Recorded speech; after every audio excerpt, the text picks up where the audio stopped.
Dear distinguished delegates, please have a seat. Good morning. Good morning, dear distinguished delegates. Let us resume our work. Beginning with item 2 of the meeting of the parties to the Cartagena Protocol, I now turn to the election of substitute officers. As all the vice presidents elected by the COP are from countries that are also parties to the protocol. The Bureau also serves as the Bureau of the Conference of the Parties, serving as the meeting of the parties to the Cartagena Protocol, and there is no need to elect substitutes. I now adjourn the meeting of COP-MOP-10 and resume the meeting of COP-MOP-4 to the Nagoya Protocol.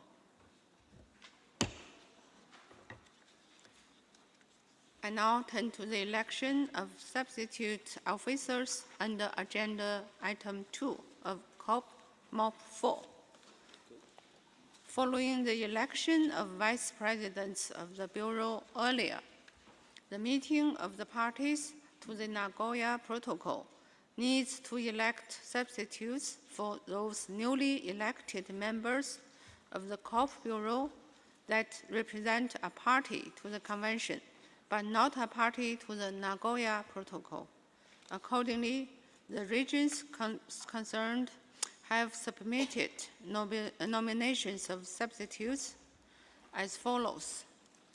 African states, Mr. Mustafa Fouda, Egypt, to submit Mr. Abdurrahman Zaino, Izora, Algeria, for matters relating to the Nagoya Protocol. Eastern European states, Mr. Sino Tahozoda, Tajikistan, to submit Ms. Teona Kachava, Georgia, for matters relating to the Nagoya Protocol. Latin American and Caribbean states, Mr. Gillian Gusari, Jamaica, to be submitted by Mr. Jesus Gura, Cuba, for matters relating to the Nagoya Protocol. Ms. Sanjo Velarde, Colombia, to be substituted by Ms. Corina Sali, Argentina, for matters relating to the Nagoya Protocol. Can we elect these substitutes by acclamation?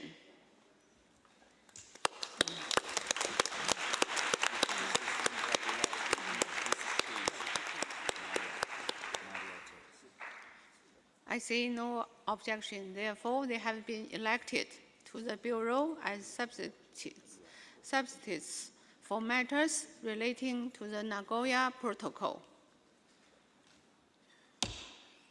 Distinguished delegates, I now invite you to turn to item 5 of COP-MOP-10 report of the Compliance Committee.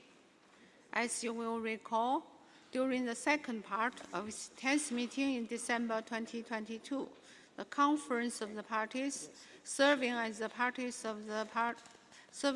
meetings of the parties to the Cartagena Protocol, considered the report of the Compliance Committee under the protocol and adopted related decisions. However, owing to procedure hurdles, the meeting was suspended before the election of members to the Compliance Committee could be completed.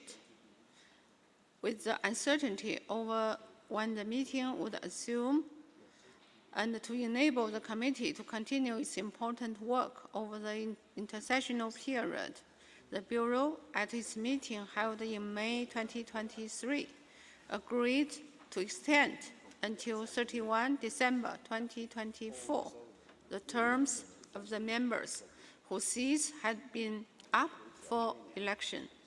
I will now invite the meeting of the parties to the Cartagena Protocol to endorse the extension of the terms. Can I take it? This is acceptable for everyone. I see no request from the floor. The proposal is accepted. Thank you.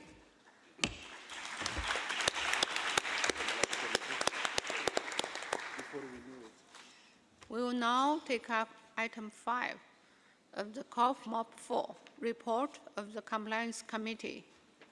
During the second part of its fourth meeting in December 2022, the Conference of the Parties, serving as the meeting of the parties to Nagoya Protocol, considered the report of the Compliance Committee under the protocol and adopted related decisions. However, owing to procedure hurdles, the meeting was suspended before the election of members to the Compliance Committee and observers from indigenous peoples and local communities could be completed. With uncertainty over when the meeting would resume and to enable the committee to continue its important work over the intersessional period, the Bureau, at its meeting held in May 2023, agreed to extend until 31 December 2024 the terms of the members and the observers from indigenous peoples and the local communities whose seats had been up for election. I would like to invite the meetings of the parties to the Nagoya Protocol to endorse the extension of the terms. Can I take it? This is acceptable to all of you. I see no request for the floor. The proposal is accepted. Thank you.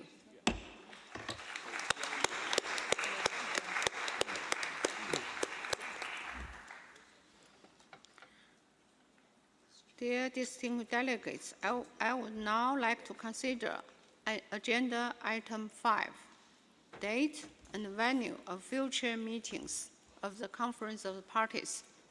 I would like to ask the Secretariat to provide a report on this item. Secretariat, you have the floor, please. Thank you very much, Madam Chair. As we all know, in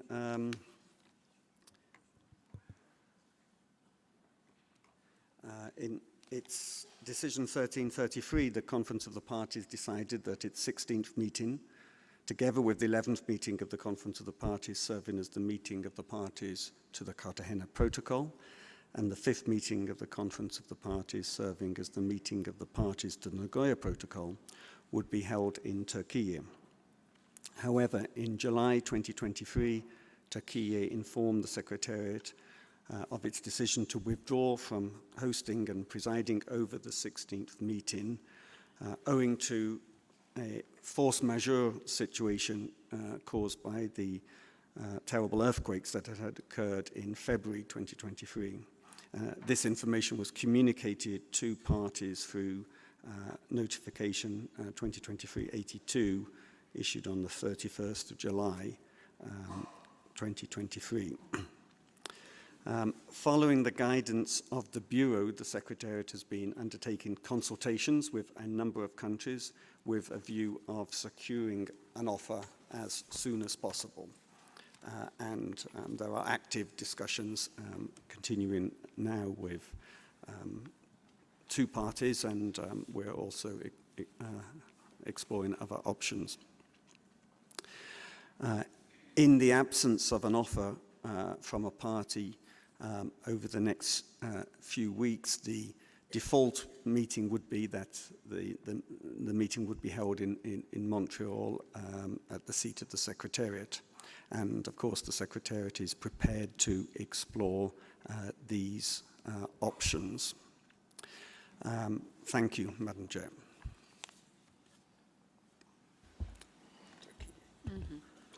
Thank you, Secretary. I see Turkey asked the floor. Turkey, please, you have the floor. Thank you, Madam Chair. We would like to provide you with a very brief statement regarding our decision to withdraw from hosting COP-16. As a result of the force majeure situation created by the disastrous earthquakes that occurred last February and the financial and emotional damage caused by earthquakes, the Republic of Turkey has decided to withdraw its offer to host the 16th meeting of the COP. On behalf of the Turkish nation, we would like to express our strong gratitude for your kind messages of condolences and sympathy regarding the catastrophic earthquakes that caused loss of thousands of lives and damage in the southeast of our country. Your friendly sentiments are a source of strength and comfort for Turkey. Thank you, Madam Chair. Thank you, Turkey. Now Egypt asking the floor. Egypt, you have the floor, please. Thank you, Madam Chair. Good morning, everyone. May I ask Secretariat on the dates of the COP-16? Because we know now it's going to be Montreal, but when? Thank you. Secretary, please. Thank you, Madam Chair, and indeed we extended our condolences to the government and people of Turkey, and of course we repeat that now. We understand this unfortunate situation. We have not come yet to the conclusion that the COP-16 would need to be in Montreal. There are active discussions going on with a number of parties. However, and we hope that we will be able to identify a country and that a country comes forward and offers to host COP-16 and assumes the presidency of COP-16. So the position of holding the meetings in Montreal at the seat of the Secretariat will only happen if we do not receive such an offer. There is a draft decision before you, as you, Madam Chair, noted at the closing of yesterday's session.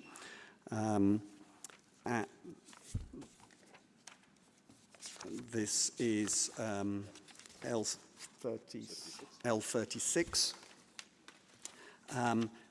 You will note that that draft decision recalls the earlier decision made at COP-15. It notes the withdrawal by Turkey. It recalls the notification that the Secretariat issued on the 31st of July 2023, in which we invited parties to submit expressions of interest in hosting at the 16th meeting and the concurrent meetings of the protocols as soon as possible. The operative parts of this draft decision would firstly express sympathy and solidarity with the people and government of Turkey, and then secondly request the Executive Secretary to expedite the consultations with parties on the date and venue of the 16th meeting and the concurrent meetings of the protocols, and in the absence of a viable offer from a party by the end of this year, to explore in consultation with the Bureau arrangements to hold the meetings at the seat of the Secretariat. So that, Madam Chair, is the draft decision that parties have before them. Thank you, Madam Chair.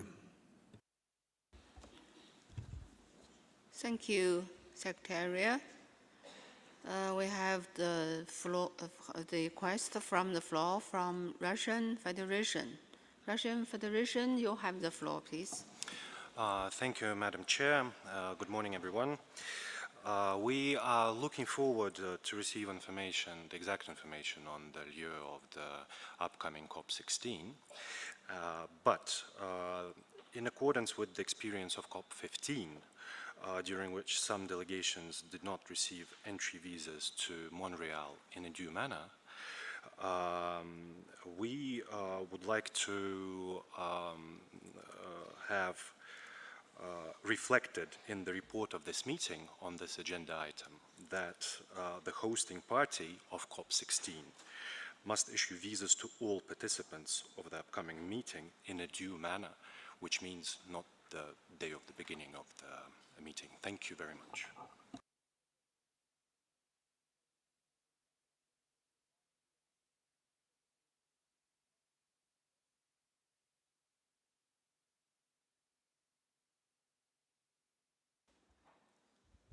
Thank you, Russian Federation.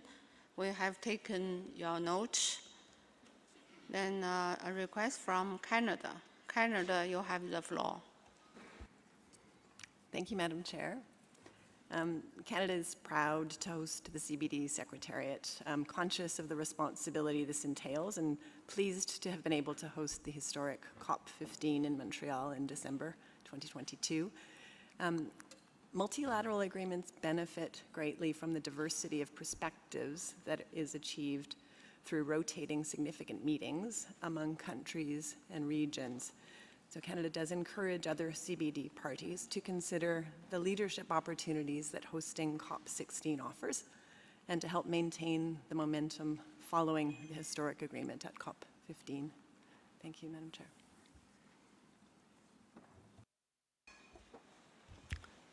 Thank you, Canada, for your comments.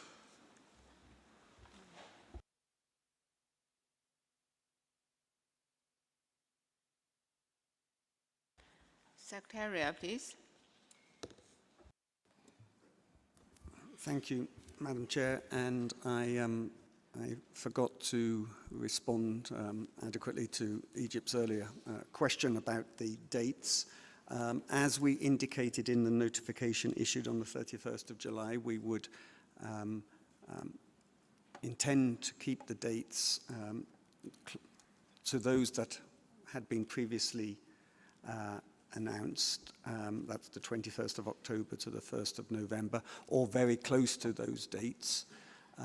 We acknowledge that, on the one hand, given the intercessional work, it would be difficult to have a significantly earlier date. A few days would be fine, but a significantly earlier date would provide challenges with regard to the preparations needed, the substantive preparations needed. And of course, we note that the calendar of meetings in November and December is quite full. So our intention would be to keep very close to the dates that have been previously indicated. Thank you, Madam Chair. Thank you, Secretariat. Then we have the request from the floor, Saudi Arabia. Saudi Arabia, you have the floor. شكرا سيدة الرئيسة. Thank you so much, Madam Chair. Indeed, I agree with what the representative of Egypt has said, as long as other colleagues, regarding the importance of determining the date as well as the host state. Now, I have a proposal, one which might perhaps be in keeping with the rules of the agreement.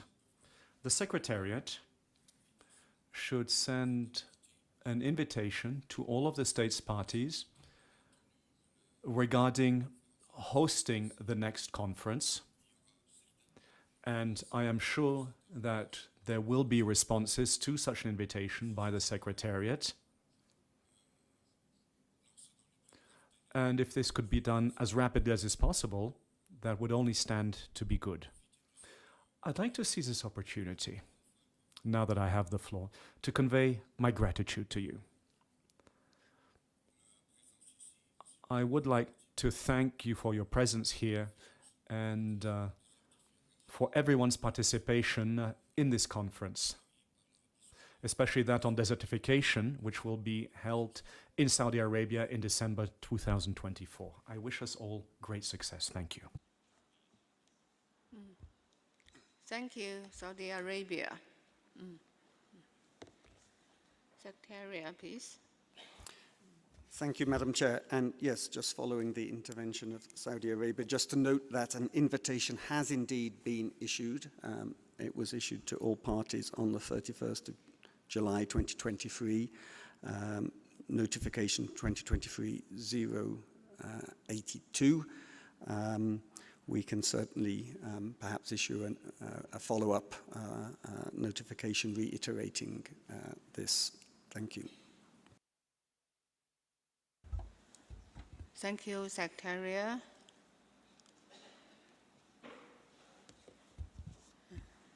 I see no request from the floor. I submit the decision contained in document CBD/COP-15/L36 for adoption by the Conference of the Parties. Can we adopt this draft decision? Yes. I see no objection. Thank you. Document is adopted.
Dear delegates, I'd like to correct an error just now in announcing the substitute members for COP Bureau for the Latin America and the Caribbean states. It's Ms. Maria Teresa Baisari Ramirez from Colombia to be substituted by Ms. Corina Sali, Argentina, for matters relating to the Nagoya Protocol. So this is an announcement for correcting an error. Thank you for your understanding.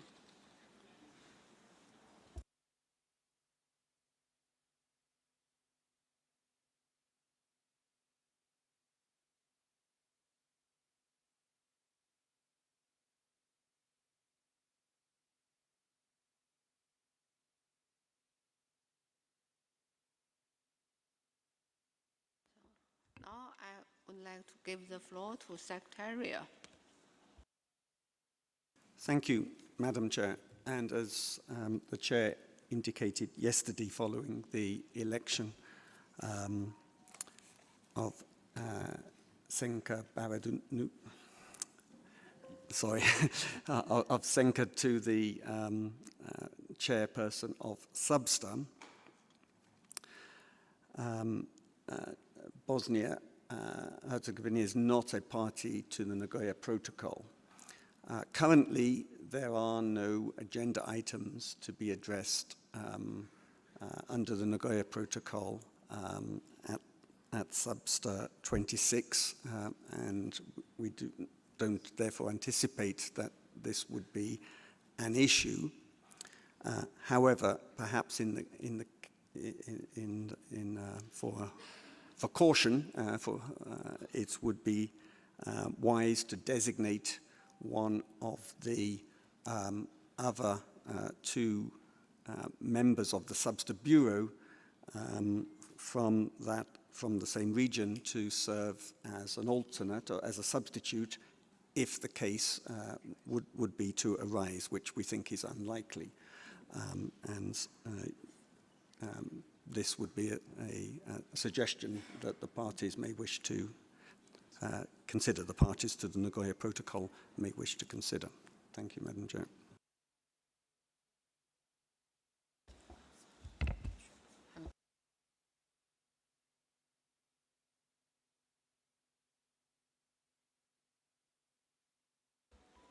Thank you, Secretary.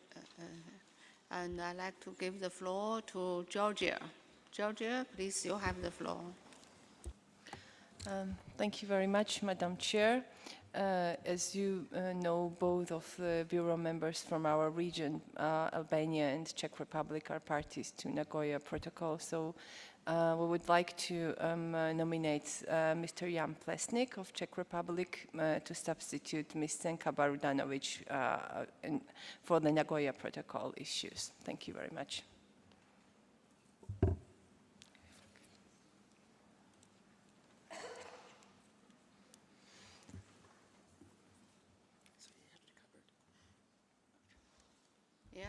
Thank you, Georgia. Any objection from the members of the Nagoya Protocol?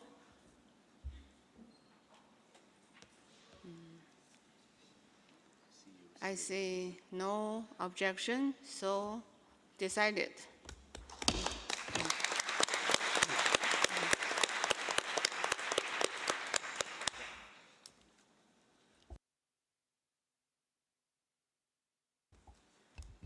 Thank you. So we will now consider agenda item 28 and the convention. Other matters. I open the floor for any other matters to be raised.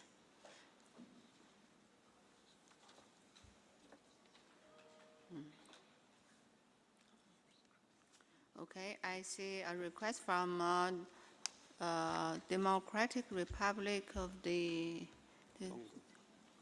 Congo. Congo, please. You have the floor. Merci. Thank you. Thank you so much for affording me the floor, Madam Chair.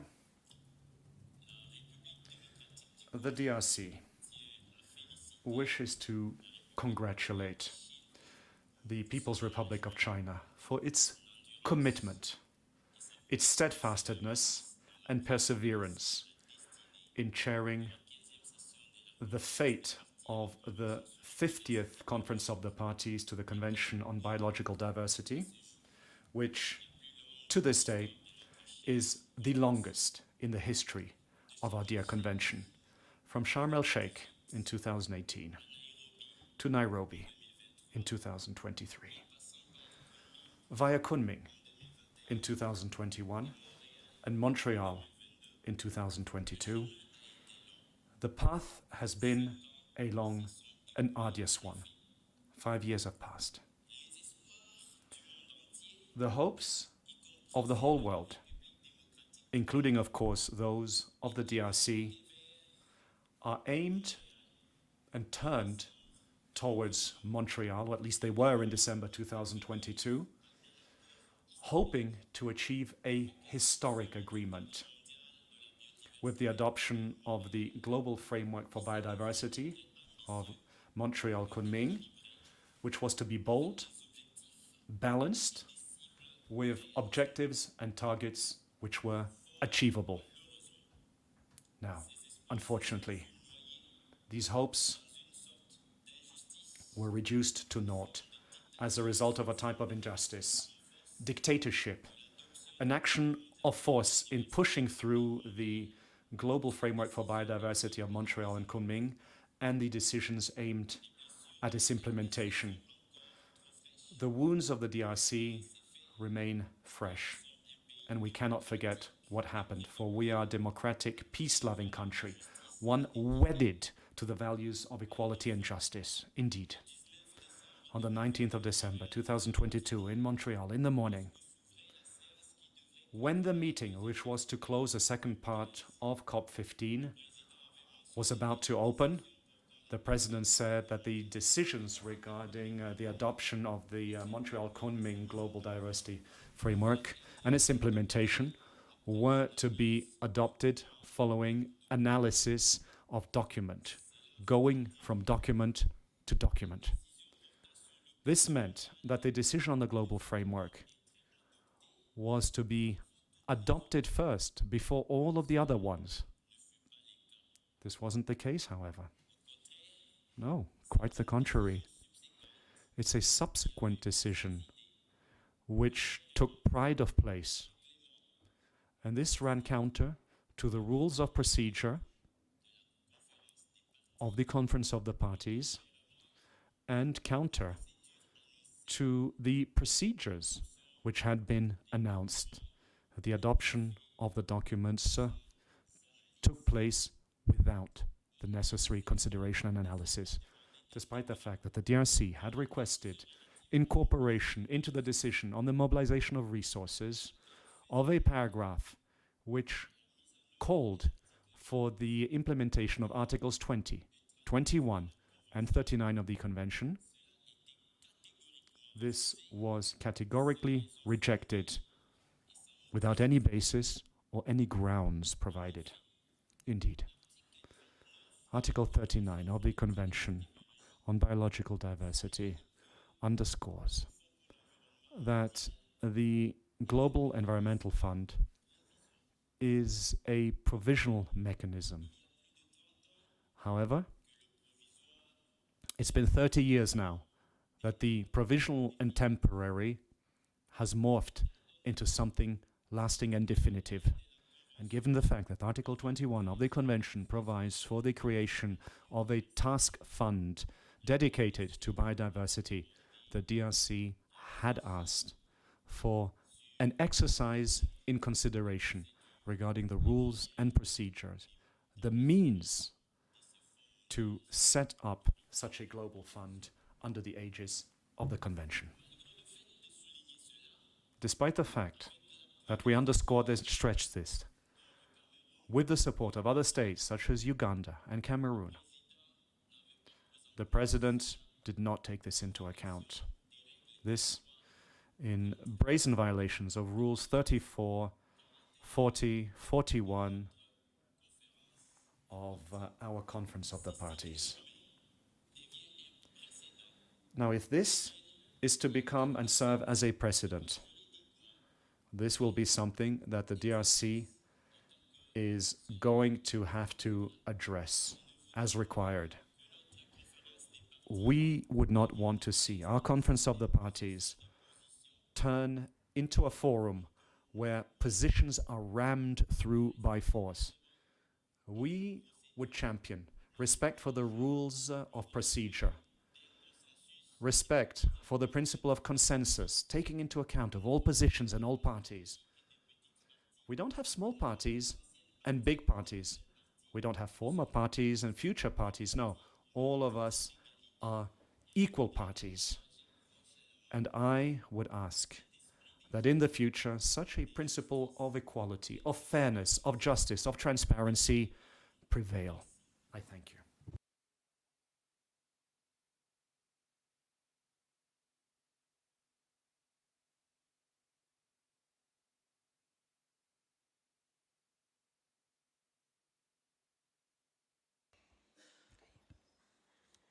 Thank you.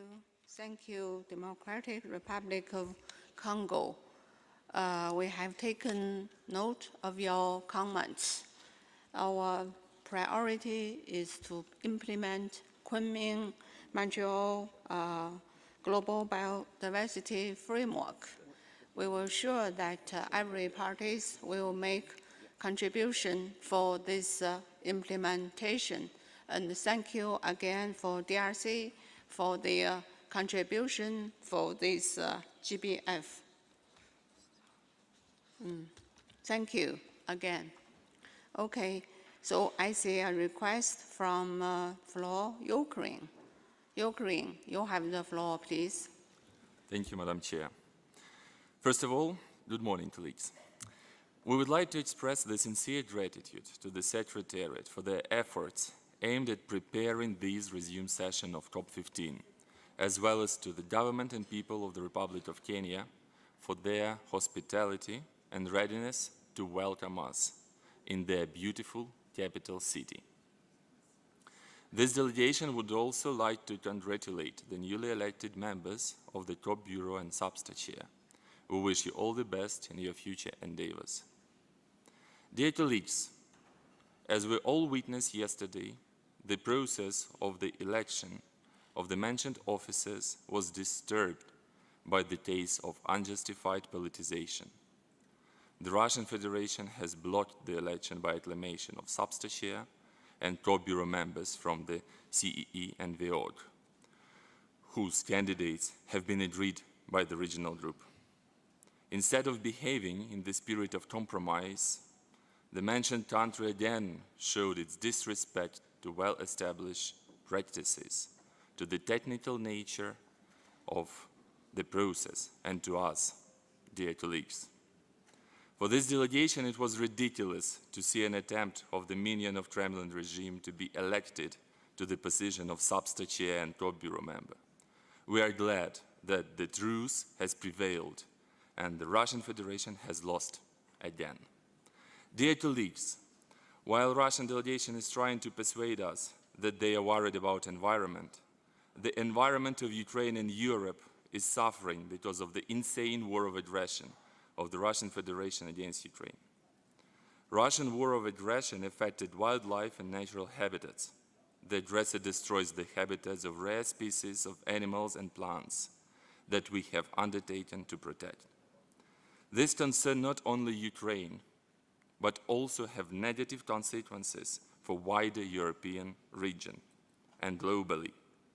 Millions of hectares of forests were burned by shelling. It is estimated that almost a third of Ukrainian forests have been damaged. Around 200,000 hectares of our land are contaminated with exploded mines and shells. It will take many years to restore nature habitats, including those of rare and endangered species. More than 2,500 cases of environmental damage caused by the Russian aggressions have already been recorded.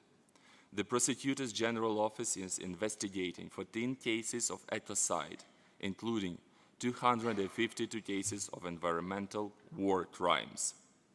The destruction of Kakhovka hydroelectric power plant by the Russian occupiers on June 6, 2023 was a war crime of ecocide, an environmental weapon of mass destruction.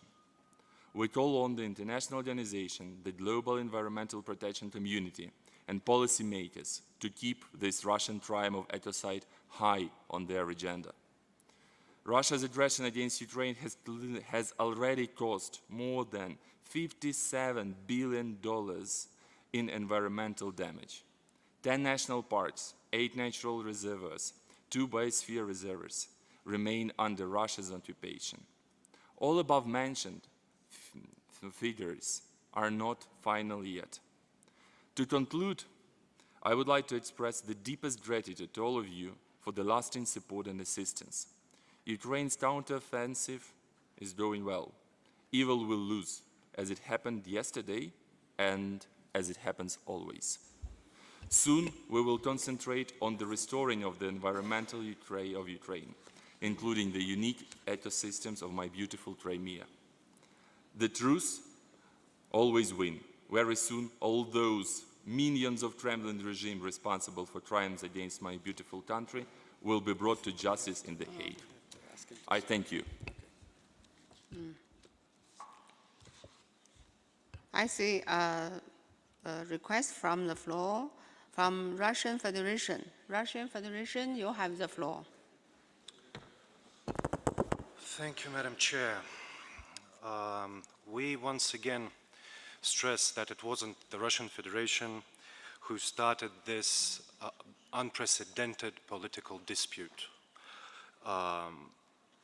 concerning ecocides, personal accusations, and insults addressed to my country. Apparently, by raising this topic, the Ukrainian delegation seeks to cast a negative light over our actions in Ukraine, highlighting the sufferings of civilians while disregarding what those people have been through during the past 9 years. If the collective West continues to supply weapons to Ukraine and postpone peace prospects for that country, then all of our goals will be achieved by military means, no matter how our former Western partners and their Ukrainian adherents try to impede this. One more issue. Target 19 of the Global Biodiversity Framework states the need of mobilizing at least $200 billion per year by 2030. For the past 2 years, certain states and groups of states have already exceeded their limit, that limit with their supplies to Ukraine. And this money was used to kill Russian-speaking population in that country. This is nothing more than hypocrisy. In this regard, there is a general question which doesn't need to be replied to. Are those states supplying arms to Ukraine ready to spend the same amount of money to support the implementation of the Global Biodiversity Framework in the developing states? Secondly, the Ukrainian delegation has mentioned the issue of the Kakhovka Dam. The demolishing of the Kakhovka Dam by the Kiev regime in June 2023 stands out in the long series of its crimes against the environment, as it caused the largest environmental disaster in the region.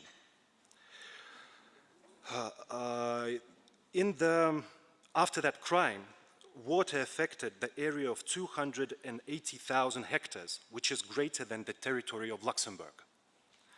The rapid flooding caused the massive death of species of flora and fauna, including those already under threat in the Lower Dnieper Park, the Kamenskaya Sech, and the Great Meadow Nature Reserves.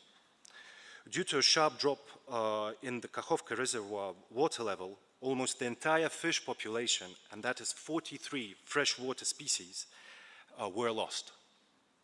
The vast region of the Lower Dnieper is facing a critical risk of massive land and ecosystem degradation, since the central water reservoir that was previously feeding irrigation channels in this area is now demolished.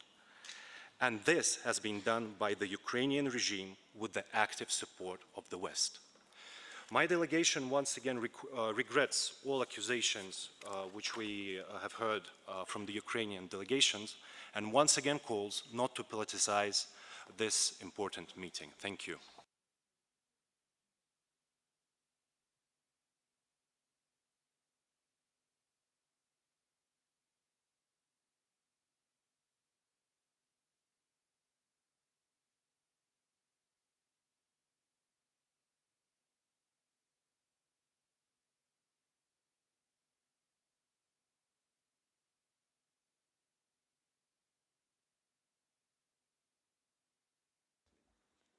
Thank you, Russian Federation.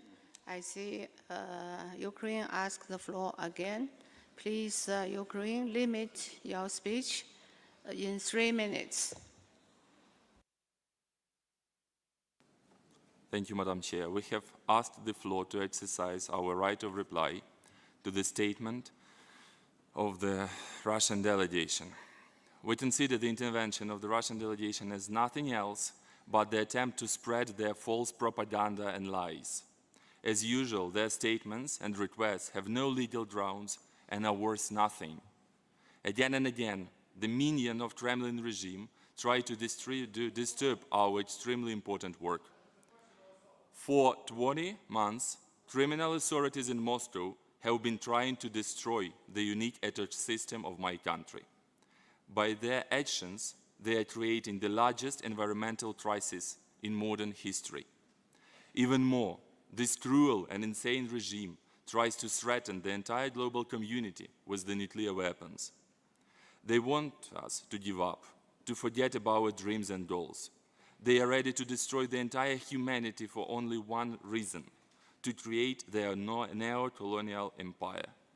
Hundreds of Ukrainian towns and villages have already been razed to the ground by Russian soldiers.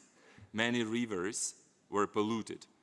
Entire ecosystems were destroyed. Russian Federation bears responsibility for that. Their intervention has shown that illegal Kremlin regime, as always, just do not care about environment, about nature, about our common future. They are worried only about politics, about the justification of their illegal, unprovoked, and unjustified invasion. But it is clear for everybody, there is no place for forced changes of boundaries and imposition of someone's view to sovereign nation in the modern world. Ukraine will never give up. The last thing I would like to add is that soon Russian regime will collapse. As you can see, Russian troops are losing the battlefield. Even Russian citizens are trying to escape from their own country. Entire world knows that Ukraine is fighting for its sovereignty, for the territorial integrity, for freedom and justice. Very soon the truth will prevail, and all those who support illegal Kremlin regime, including those present in the room, will be brought to justice in The Hague. Thank you so much. Thank you, Ukraine. Let's move on to the next item. Russia.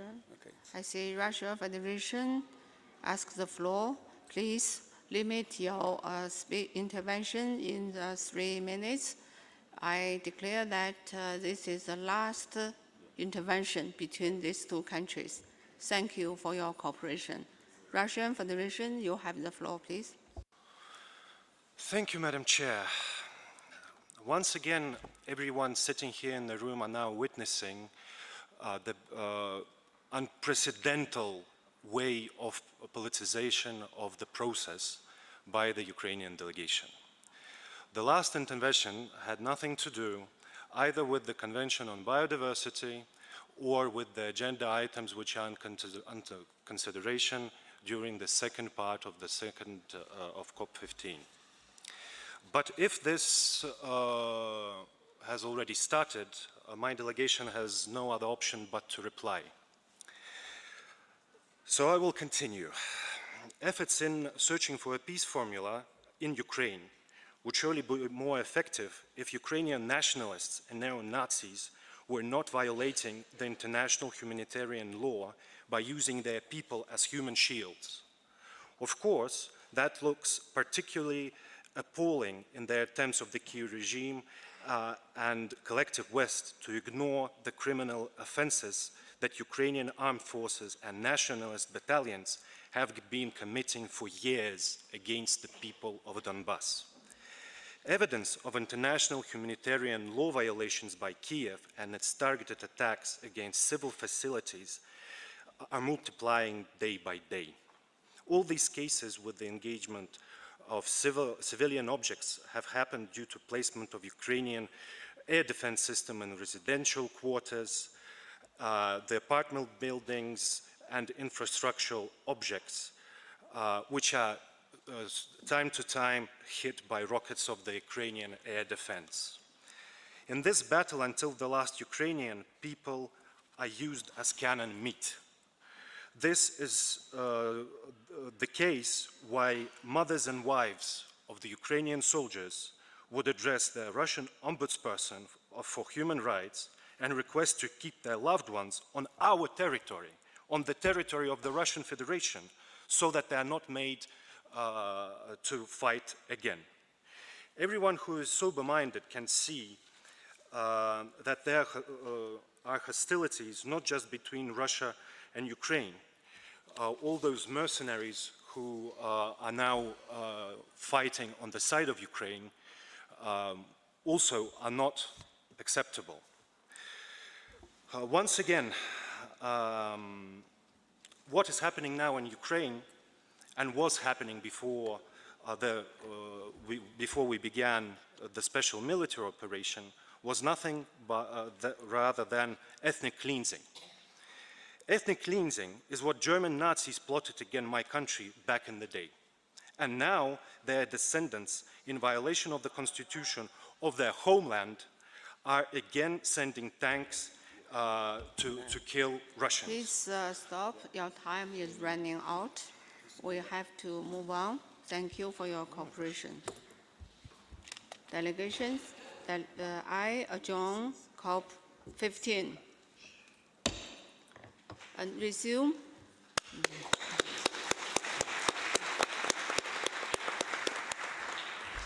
And now resume CP-MOP-10. We will now consider other matters under agenda item 18 of COP-MOP-10 of the Cartagena Protocol. I open the floor for any other matters to be raised. I see no request from the floor. Therefore, we will proceed to the next agenda item. Thank you all. I adjourn COP-MOP-10.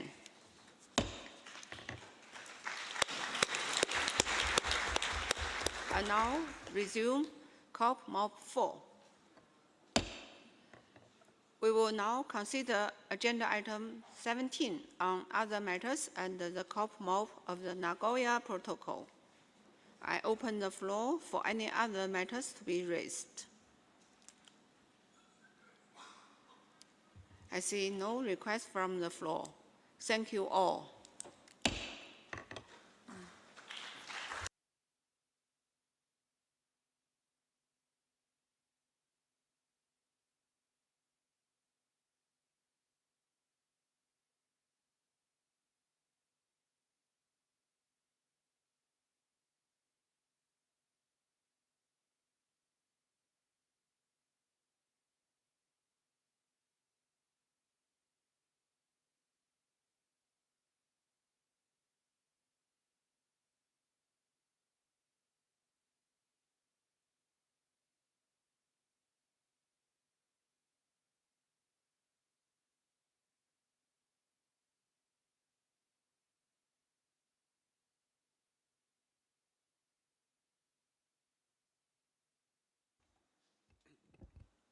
Delegations, here I would like to say that we need to pause for a few minutes.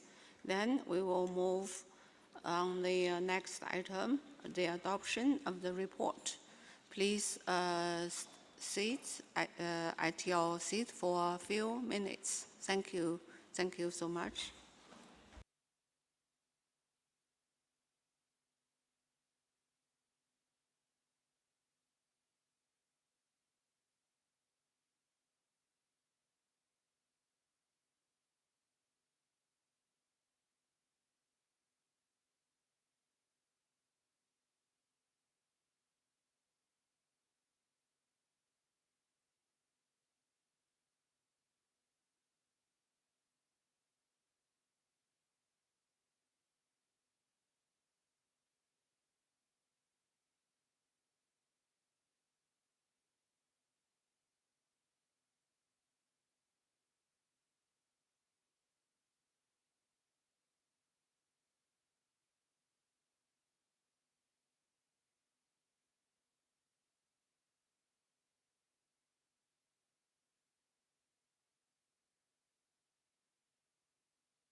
Dear delegates, distinguished delegates, let us resume our meeting.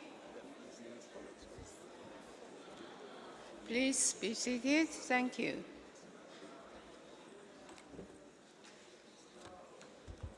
Before we discuss the item adoption of the report, I'd like to give the floor to the Secretariat for some corrections. She said,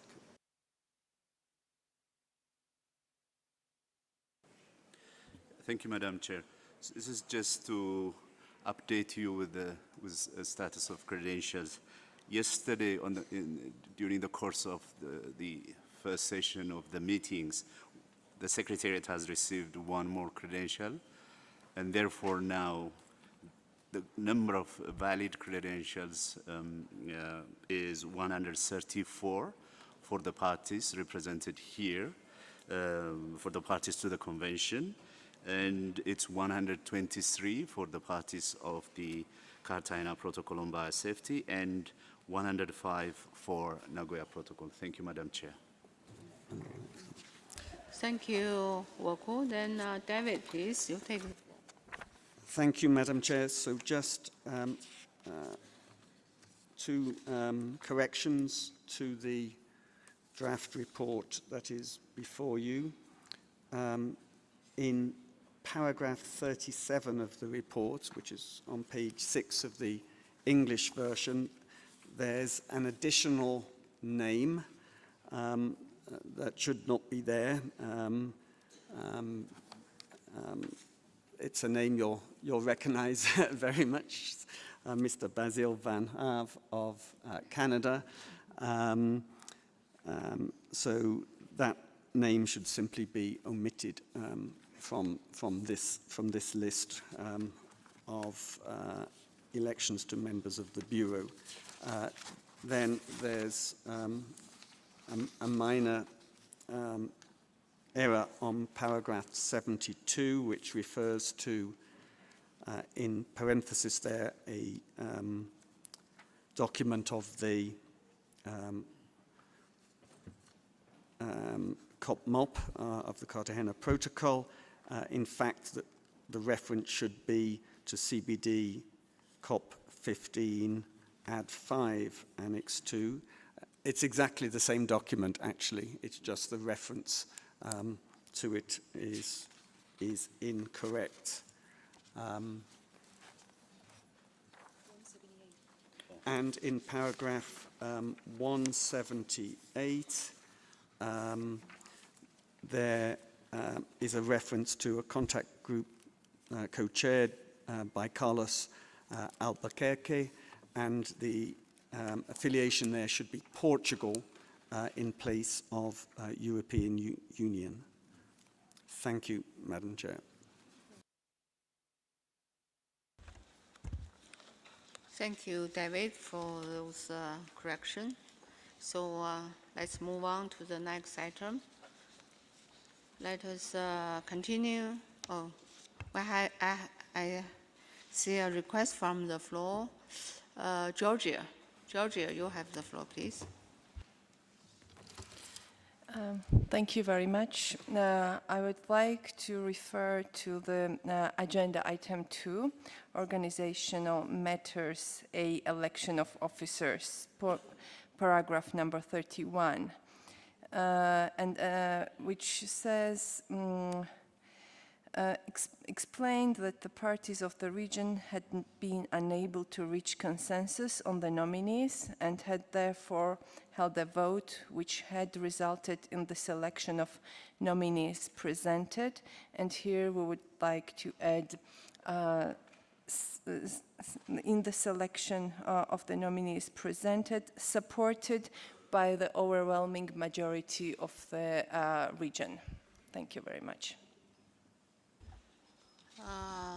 Sorry, Georgia, we haven't started going through the meeting report. We need to go through and invite a rapporteur to introduce the document. Thank you for understanding. Okay, I now submit document CBD-NP-MOP-4/L1 Rev 2, which constitutes the draft report of the second part and the resumed second part of the fourth meeting of the Conference of the Parties, serving as the meeting of the parties to the Nagoya Protocol. The document was made available to delegates, and I hope that all of you had a chance to read it. I now invite the rapporteur to introduce the document. Lena, you have the floor, please.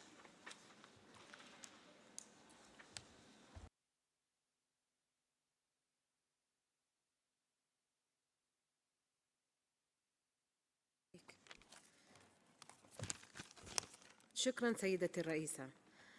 تحتوي الوثيقة CBD على Thank you very much, Chair. The document CBD-MOP-4 L1 Rev 2 has summaries of the statements made by parties during the resumed segment of COP-15, COP-10 and CP-MOP-4. We have seen that a certain number of corrections have been introduced to the document, and we await other corrections based on the statements made by our dear colleagues. Thank you.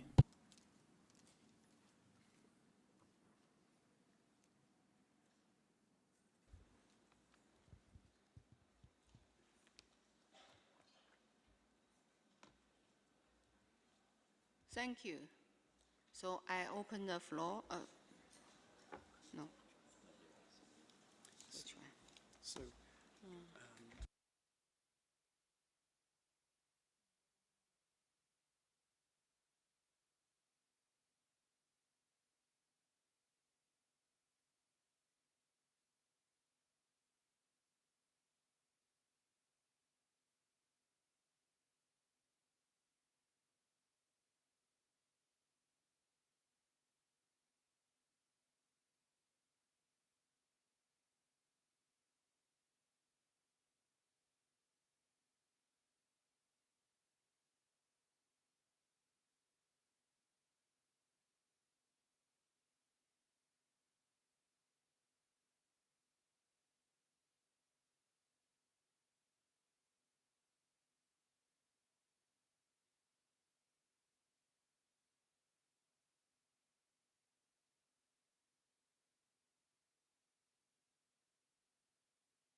Okay, thank you. I hereby submit the draft report of the second part of the fourth meeting of the Conference of the Parties, serving as the meeting of the parties to the Nagoya Protocol for adoption.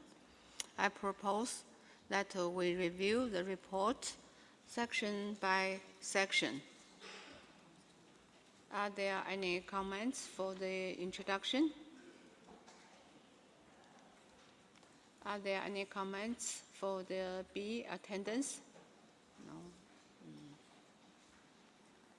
Then, item 1, opening of the meeting. No. Let me see. Item 2, organizational matters. A, election of officers.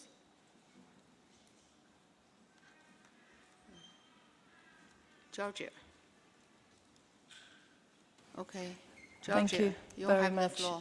As I already mentioned, I'm referring to the paragraph 31. And at the end of the sentence... Sorry, It's not this one report, it's a Nagoya report. Nagoya. Yeah. Nagoya Protocol meeting report. So this is CBD-NP-MOP-4 L1 Rev 2. It's the version that has been available on the website for many months. It was finalized. And there is no update to this report, given that we had not addressed election of officers and other matters under the protocols until just now, this morning. Of course, as the rapporteur has already indicated, this report will be finalized with the proceedings of today's meetings as far as they apply to the Nagoya Protocol and the work of MOP-4. Thank you. Thank you. So we go through the report. Then C, organizational of work. Then let me see. Item 3, report on the credentials.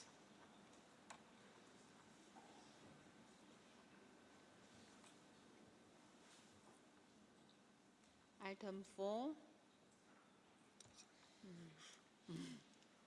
Item 4, reports of subsidiary bodies. Item 5, report of the Compliance Committee. Item 6, administration of the protocol and budget for the trust fund. Item 7, financial mechanism and resources. Item 8, measures to assist in capacity building. Item 9, the access and benefit sharing clearinghouse. Item 10, monitoring and reporting. Item 11 and item 12, review of the effectiveness. Item 13, post-2020 global biodiversity framework. Item 14, DSI. Item 15, specialized international access and benefit sharing. Item 16, global multilateral benefit sharing mechanism. Item 17, other matters. And item 18 and 19, closure of the meeting. Are there any comments? The Secretariat, in consultation with the rapporteur, will incorporate all the proceedings of the present session. I therefore invite the meeting to adopt the document with this understanding. The report of the second part of the fourth meeting of the Conference of the Parties, serving as a meeting of the parties to Nagoya Protocol, as contained document CBD-MOP-4 L1 Rev 2, is adopted with the changes approved.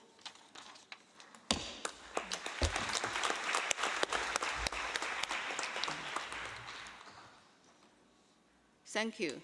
As usual, the added report will be reviewed by the rapporteur for clearance before it is released.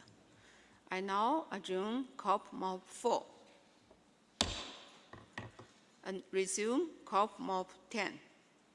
I now submit document CBD/CP/MOP/10/L1 Rev 2, which constitutes the draft report of the second part, and resume the second part of the 10th meeting of the COP-MOP of the Cartagena Protocol. The document was made available on the website of the Secretariat, and I hope that all of you had a chance to read it. I now invite the rapporteur to introduce the document. Lena, you have the floor, please. شكرا سيدتي الرئيسة. تحتوي الوثيقة Thank Thank you so much, Madam Chair. The document CBD-CP-MOP-10 L1 Rev 2 is a summary of all of the statements which were made during the second resumed part of the 10th session of the meeting of parties to the Cartagena Protocol and of all the various procedures. I present it to you with the amendments already introduced, and we await any further changes from the room. Thank you, Madam Chair.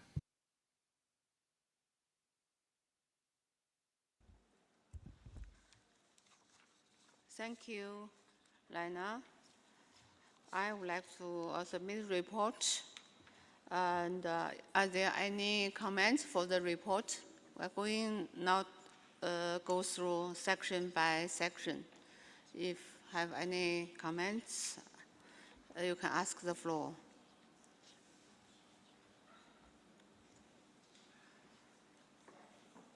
I see no comments. The Secretariat, in consultation with the Rapporteur, will incorporate all the changes approved by the meeting. I therefore request the meeting to adopt the meeting as contained in document CBD-MOP-10 L1 Rev 2 with this understanding. The report of the second part of the 10th meeting of the Conference of the Parties serving as the meeting of the parties to the Cartagena Protocol is adopted with changes approved. Thank you.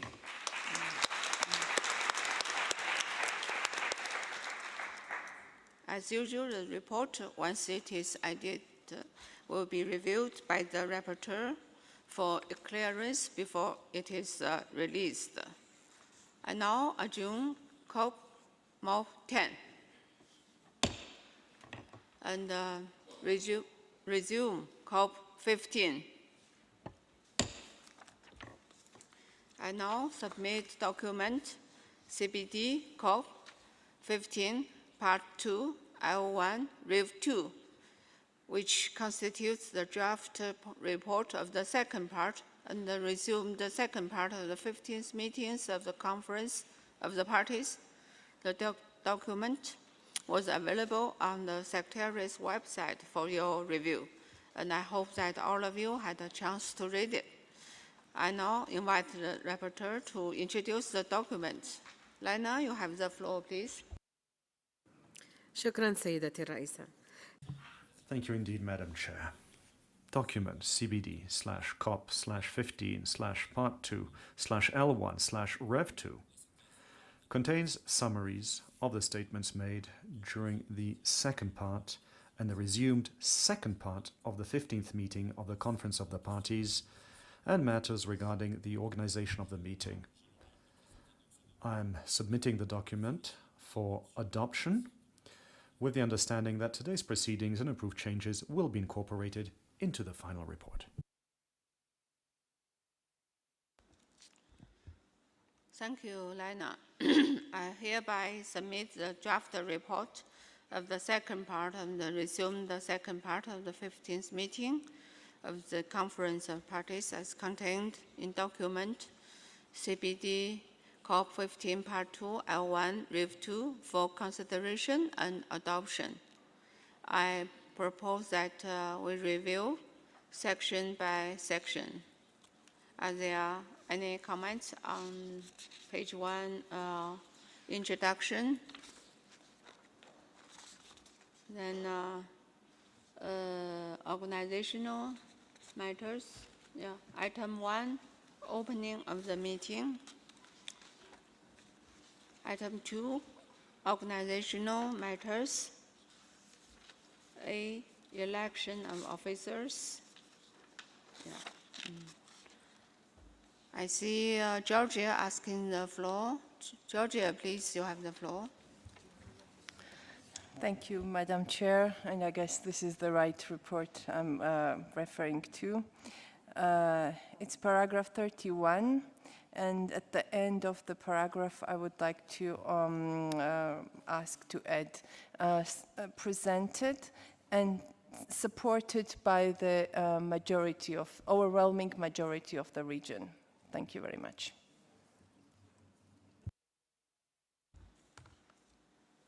Thank you. I see a request from Russian Federation. You have the floor. Thank you, Madam Chair. On the same paragraph, we in fact have a different proposal. We suggest that this paragraph be stopped at the third line after the world had been unable to reach consensus on the nominees. And I suggest that we put a full stop here and delete the rest of the paragraph, because this is a report which actually and the details that have been provided by Georgia are not relevant to this exercise. What we need is that there was a clear absence of consensus in the group, and therefore there were competing nominations presented. But, and it will be shorter and clearer. And this is our proposal. If I may proceed with the next paragraph, is paragraph 32. It says that the representative of the Russian Federation opposed some of the nominations and requested that a vote by secret ballot be held. Then we suggest that we delete the words subject to a quorum of 2/3 of the parties to the convention, and leave on and proceed further. The by secret ballot be held in accordance with the rules of procedure for the meetings of the conference of the parties to the convention. The reasoning is basically the same, to avoid unnecessary detailing, and so that because we asked for a vote in accordance with the rules of procedure, and that's it, and it was held. So we suggest to delete everything, that a vote by secret ballot be held until in accordance with the rules of procedure. That's it. Thank you. Thank you, Russian Federation. Now I invite Georgia take the floor. Thank you very much. Concerning from the reflection of the Russian Federation on the paragraph 31, what I would like to mention is that this paragraph summarizes what was outlined in the statement. Therefore, what I requested to add, this was included in my statement. Therefore, it is like quite sensible to add. And concerning paragraph 32, as far as I remember, this paragraph mentioning a quorum was also mentioned in the statement of the Russian Federation. Thank you very much. Thank you. Then Spain, take the floor, please. Muchas gracias, señora presidenta. Thank you so much, Madam Chair. Por una parte, al candidato. So yesterday, we had a candidate proposed by the European Union that was opposed for the COP Bureau. There was a request from the Russian Federation to hold a secret ballot on the proposed candidate. Spain, on behalf of the European Union and its member states, made a statement. It indicated that that vote would be a loss of time and of valuable resources, since in line with the rules of procedure, we had agreed that the European Union candidate would in effect be elected. So we'd like that our statements made yesterday on this point to be reflected in the report of the meeting. Thank you. Thank you, Chair.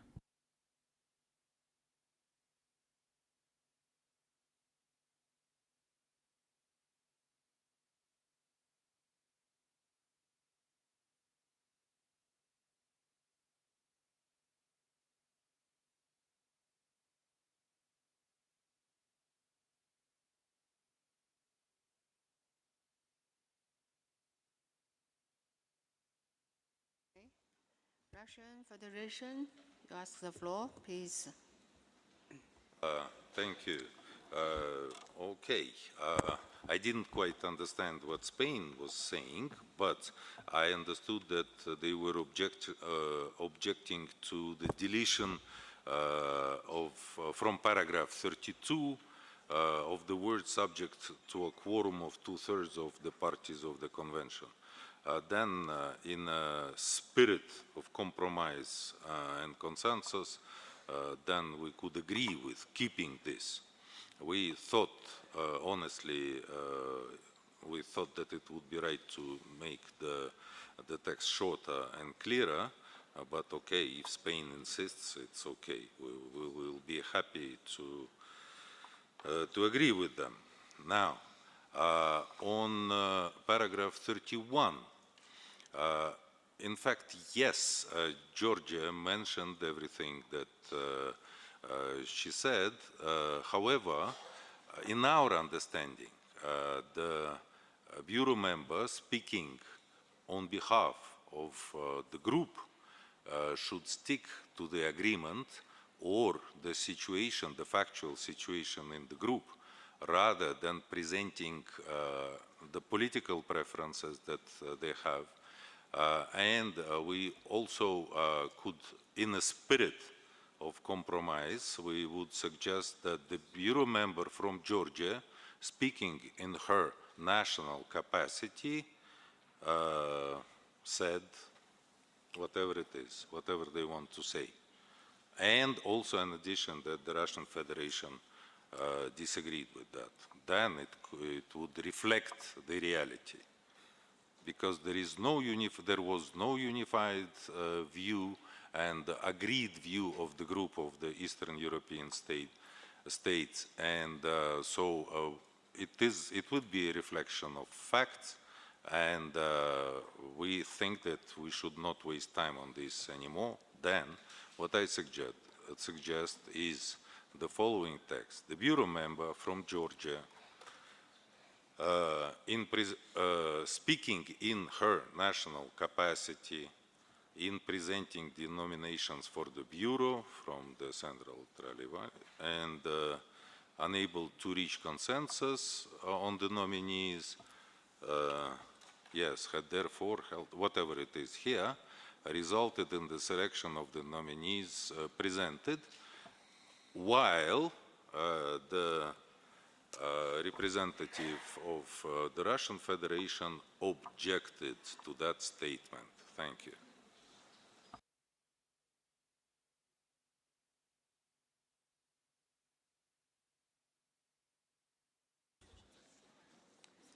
Thank you.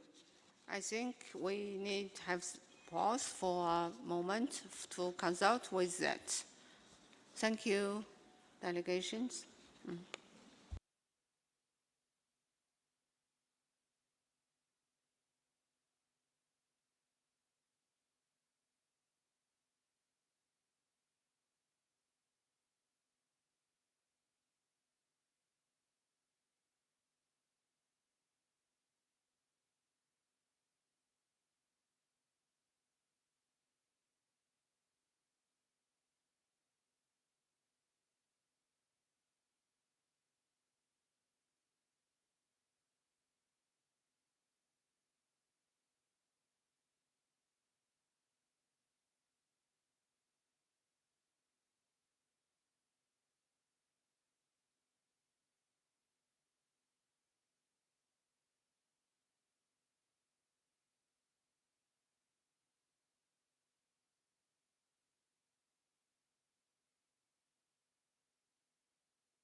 Distinguished delegates, so we resume the meeting. I noticed that there are several requests from the floor, so I would like to kindly remind you that this meeting report is a procedure report. And I first would like to give the floor to the Secretariat to make some clarification. Thank you for your understanding. Then Secretariat, David, please. Thank you very much, Madam Chair. And indeed, as you've just noted, this report is a procedural report. It's intended to reflect what is needed so that the reader can understand what happened and what the outcomes of the meeting were. After consulting among ourselves and with report writers, we would therefore suggest that you may wish to keep the statement in paragraph 31 very simple. We note now that there's no changes being requested for paragraph 32. And then, of course, we would also record in the report for the proceedings of today that further statements, were made so far by Georgia, the Russian Federation, and Spain, speaking on behalf of the European Union and its member states. If you were to follow that advice, then paragraph 31 could be very simple. The Bureau member from Georgia explained that the parties of the region had been unable to reach consensus on the nominees. But of course, if the delegate from Georgia or any other delegate wishes to record, have their statements from today recorded, of course that is also possible in line with our regular procedures. So this would be our advice, Madam Chair, in the light, as you say, that this is a procedural report. Thank you.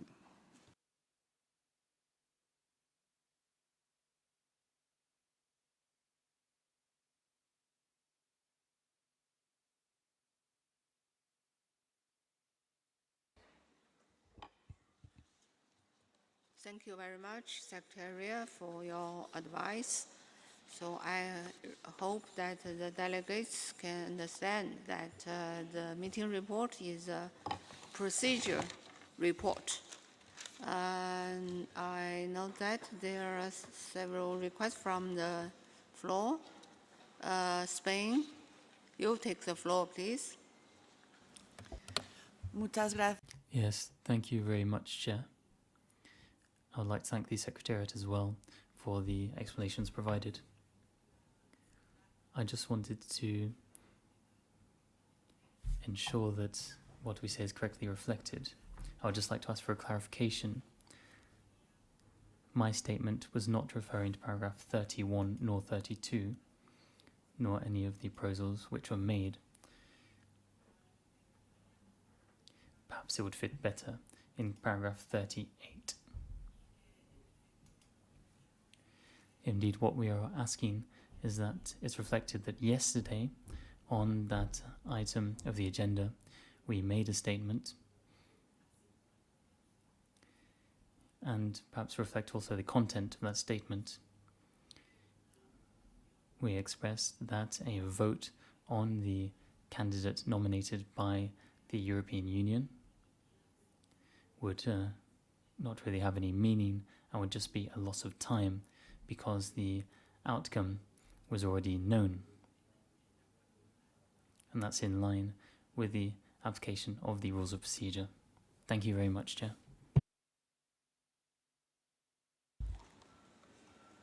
Thank you. Then Georgia, please, you have the floor. Thank you very much. First of all, what I would like to reflect is that the statement that was made in Montreal was on behalf of the region, that was not the national statement. Also, that also could be checked that there was no political statement at all, and the statement was already referring to the process of the election and numbers. And the statement was also outlining the factual information. And there is another suggestion which I could make if we want to make the statement short. What I could suggest is the text that the Bureau member from Georgia presented the nominations for Bureau members from the Central and Eastern European states. And that's all. That's quite short.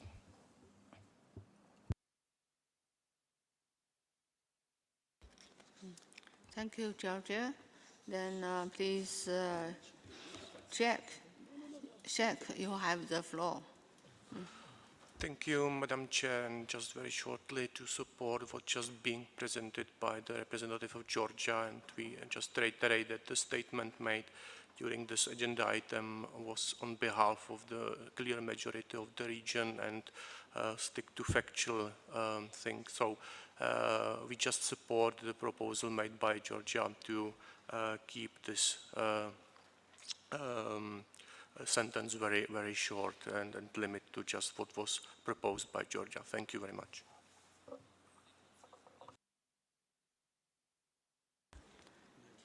Thank you. Then Hungarian, you take the floor. Thank you very much, Madam President. We would just like to echo what was said by the Czech Republic and support the statement made by Georgia on behalf of our region. Thank you.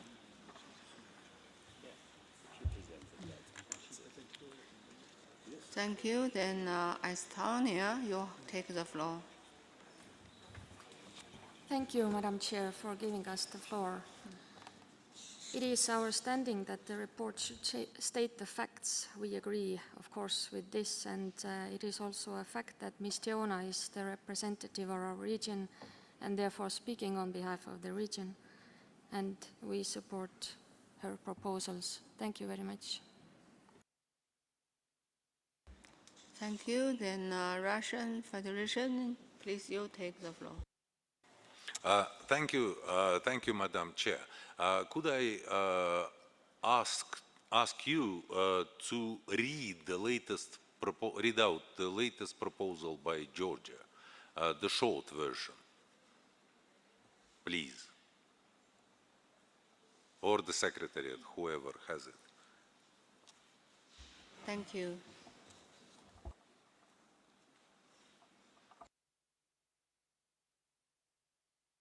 The Secretariat, please. Yeah, thank you, Madam Chair. So this paragraph 31, as now amended last by Georgia, would read as follows.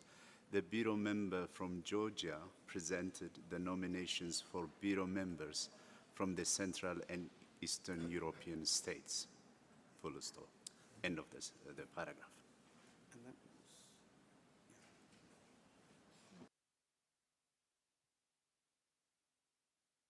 Russian Federation. Thank you. I think that at this moment we can thank Georgia for this proposal and indicate that we are okay with that. Thank you. Thank you, Russian Federation, for your cooperation. Okay, then let's move on.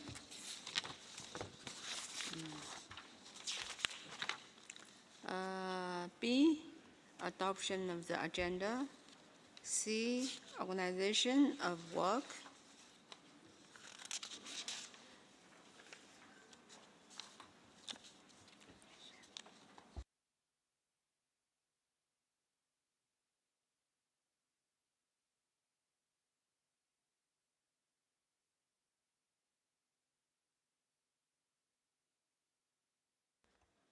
Okay, DRC, you have the floor, please. Merci beaucoup. Thank you very much, Chair, for giving me the floor. The DRC would like to propose some amendments, small amendments, to this section. For paragraphs 70 and 71. First of all, we would like to suggest that we switch these two paragraphs in order. So 71 becomes 70, and 70 as it stands becomes the new 71.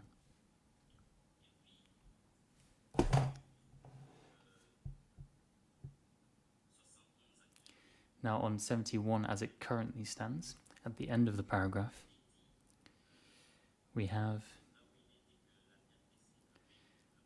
the DRC asked that the comments be reflected. We would like to add a comma, in particular through the creation of a special fund dedicated to biodiversity under the authority of the Convention.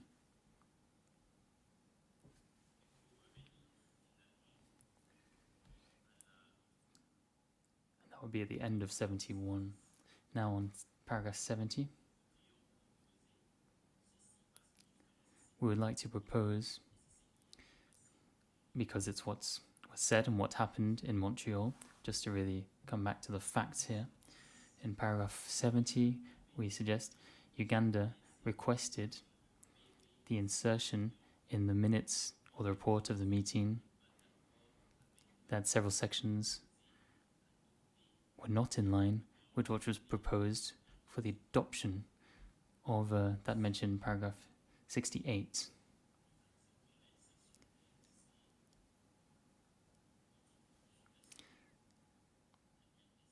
So if those small amendments are accepted, then DRC could go along with the document. Thank you.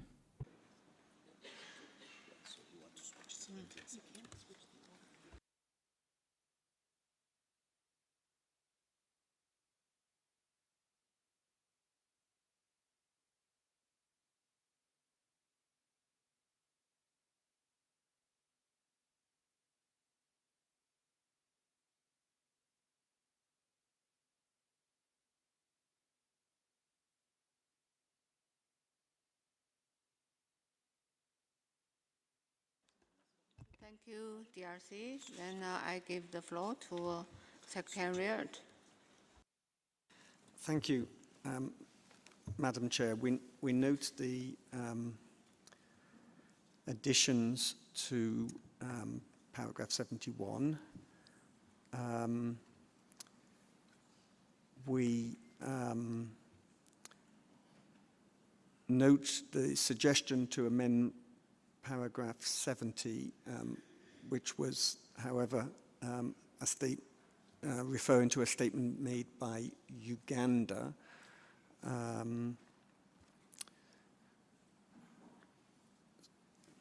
Different session.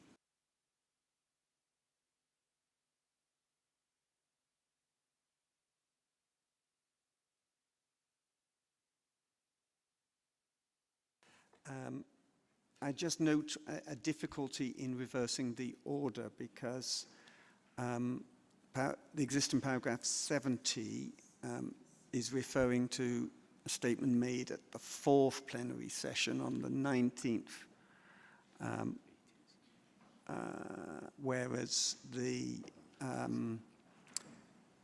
paragraph 71 is reflecting to a statement made at the 5th plenary session. So that would, I think, make it difficult to reverse the sequence here. Thank you, Madam Chair.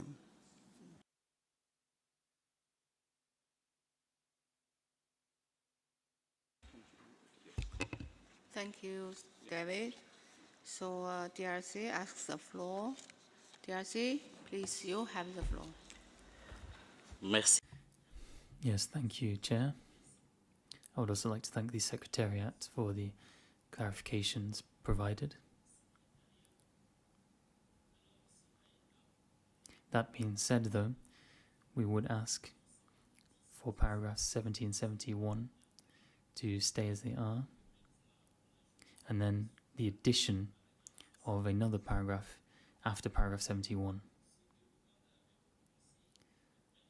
What Uganda said after the statement made by the DRC at the 5th plenary session. Thank you.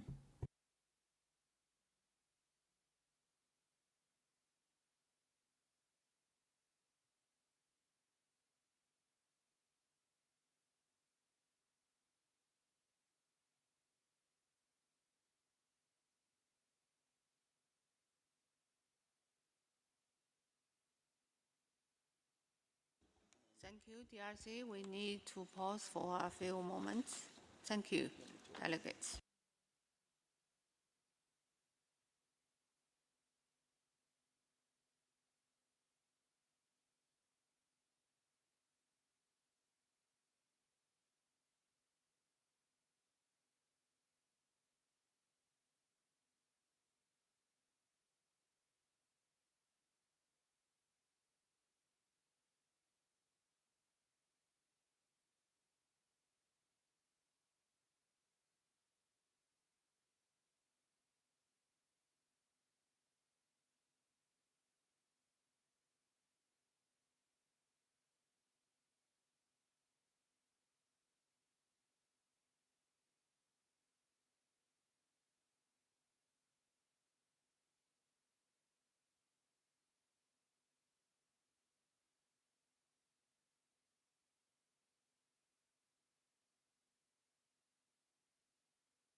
Dear delegates, so we resume the meeting. Please have a seat.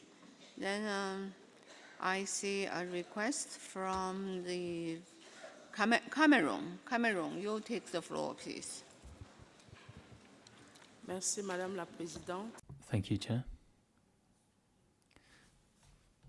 Following the statement made by the DRC, we also have a concern.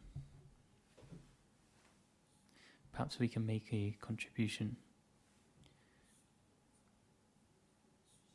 So we would make a suggestion to paragraph 70. So following the statements made by the DRC, Cameroon and Uganda took the floor, because Cameroon also took the floor at that point to remark upon the forced passage of what was done. So we could also add our name here.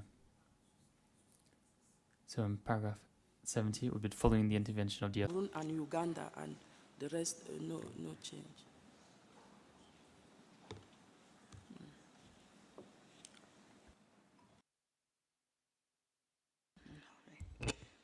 Thank you, Cameroon. Then I would like to give the floor to the Secretariat. Thank you, Madam Chair. So just to clarify how the text would stand following the interventions from DRC and Cameroon. So there would be changes to paragraphs 70 and 71 in the sequence they are at present. So paragraph 71 would be amended with the addition at the beginning of the paragraph of following the statement of the Democratic Republic of Congo, Cameroon, and then it would continue.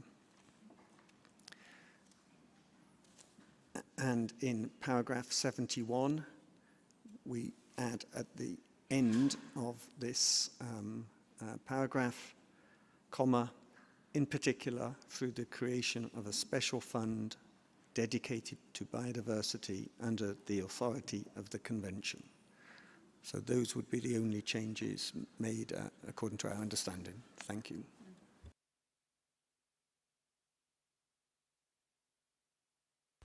Okay, thank you, David. Thank you for your advice. And so we have the amendment of 70 and 71 paragraph. Then we move on. Item 3, report on the credentials. Item 4, pending issues. Item 5, date and venue. Then item 6, reports of intersessional and regional meetings. Item 7, administration. Let's see, item 8. Item 9, the post-2020 Global Biodiversity Framework. Item 10. Item 11, DSI. Item 12, resource mobilization. Item 13, capacity building. Item 14, mechanism for planning. Item 15, cooperation. Item 16, mainstreaming. Item 17, review of the effectiveness. Item 18, multi-year programs. Item 19, protected areas. Item 20, marine and coastal biodiversity. Item 21, item 22, sustainable wildlife management. Item 23, biodiversity and climate change. Item 24, item 25, item 26, nature and culture. Item 27, then item 28, item 29, item 30, closure of the meeting. Okay. I see no objection. So therefore, the Secretariat, in consultation with the Rapporteur, will incorporate all the changes approved by the plenary. I therefore request the meeting to adopt the document with this understanding. The report is adopted with the changes approved. Thank you.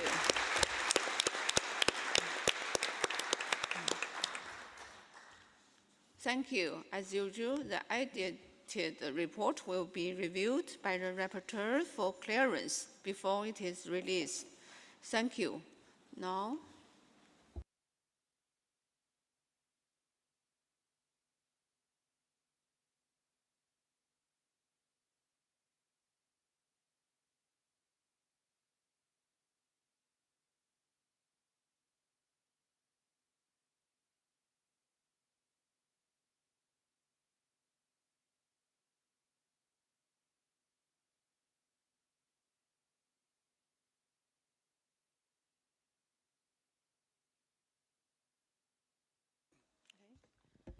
thank you, distinguished delegates. I now adjourn COP-15 and resume the joint plenary. Dear delegates, we now move to the closure of the meetings. I now invite the Acting Executive Secretariat, Mr. David Cooper, to make some closing remarks. David, you have the floor. Thank you very much, Madam Chair. Here in Kenya today is Mashujaa Day, Swahili for Heroes Day. It's a public holiday marking the, and to honor all those involved in the collective struggle for Kenyan independence. So we wish all our Kenyan colleagues happy Mashujaa Day. I would like to again thank everyone that has made these resumed meetings possible. Everyone here working behind the scenes. Maybe before that, I'd just like to acknowledge all the efforts of you delegates and your colleagues in being here, in getting your credentials in order, and in successfully participating in this meeting. We know that was a big effort. And also, I think we've set the bar high, actually, for our future meetings. It shows that if we try, we can get credentials in order ready at the beginning of the meeting, and we will hope that we can maintain this practice going forward. But I'd also really like to thank here especially my colleagues in the Secretariat, in the legal team, but also in the registration team, and those in the administration unit supporting the arrangements, supporting the travel arrangements for those delegates that were sponsored, to get all of this together so that we could get everyone here was a major exercise, and I really, I think on behalf of all of us, want to express our appreciation to them. I'd also like to really extend my deep thanks to our colleagues in UNEP, particularly those in the legal office and in the governing affairs, the Secretary of the Governing Bodies Office, for their strong support to ourselves in ensuring that this meeting could proceed smoothly. Of course, I'd also like to thank the interpreters, the translators, the report writers, all the technical support staff, the security services, the caterers, the cleaning staff, everyone that has helped ensure that we can work here effectively. I'd also really like to express our appreciation again to our hosts and to Kenyans for their kindness and hospitality. And I'd like to acknowledge again the support we've had from donor countries, Australia, Austria, Canada, Finland, Germany, Japan, New Zealand, Sweden, Switzerland, the Republic of Korea, and the United Kingdom of Great Britain and Northern Ireland for providing financial support that allowed us to support the participation of delegates from developing countries and countries with economies in transition at this meeting.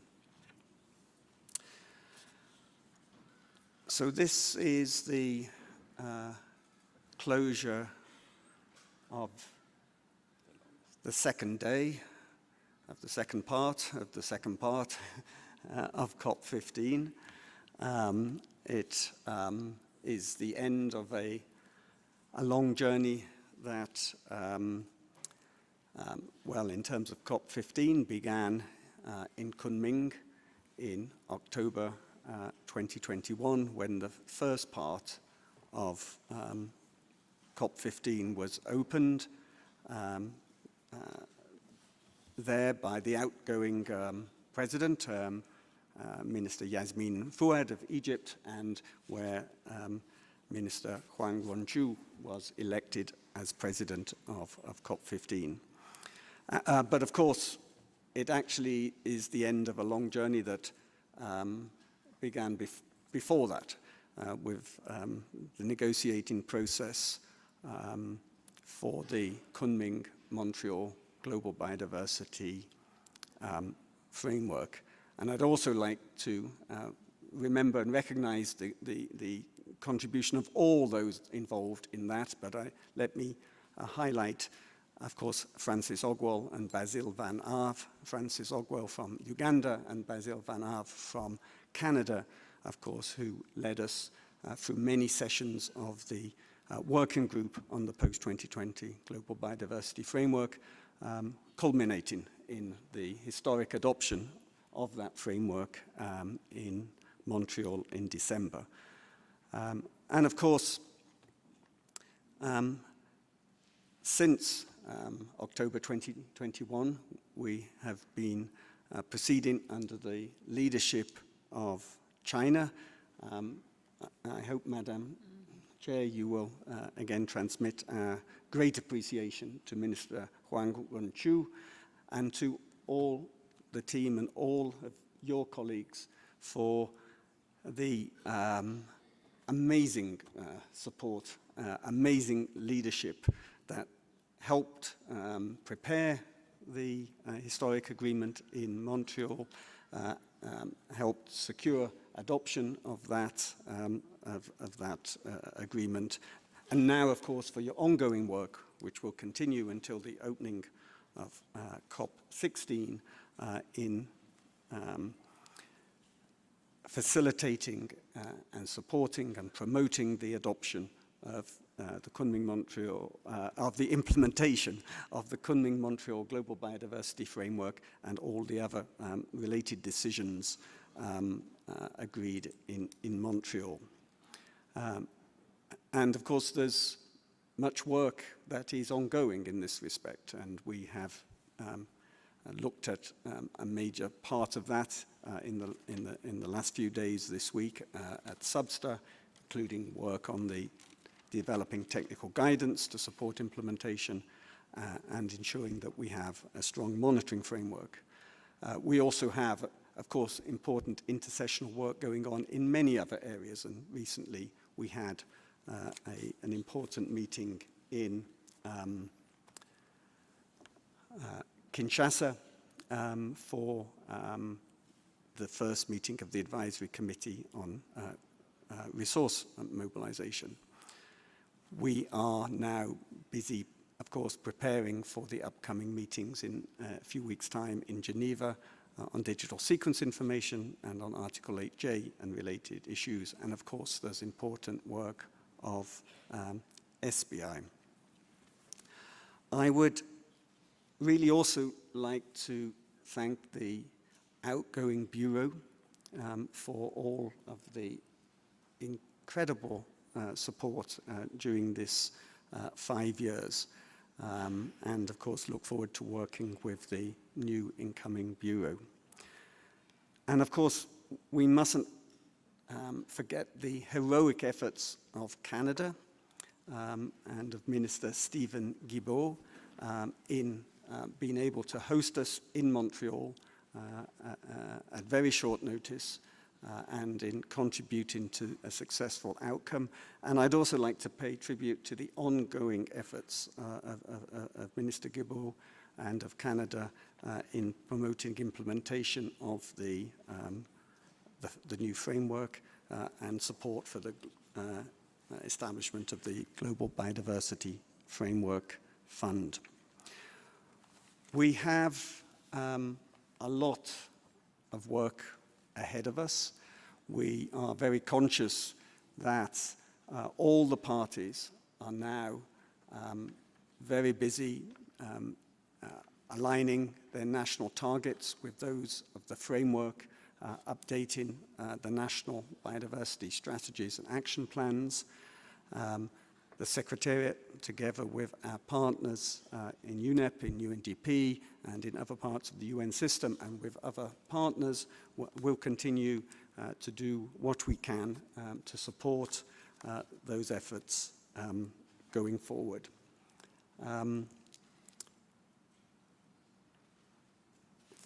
Finally, Madam President, let me thank you and your team once again for your leadership over the years, for your skillful leadership these last, well, it's one day actually, but also in helping to prepare for this meeting. And of course, we look forward to continuing to support you and Minister Huang Wenchu and the Chinese presidency in the coming months to ensure that we can continue our important work together. Thank you so much.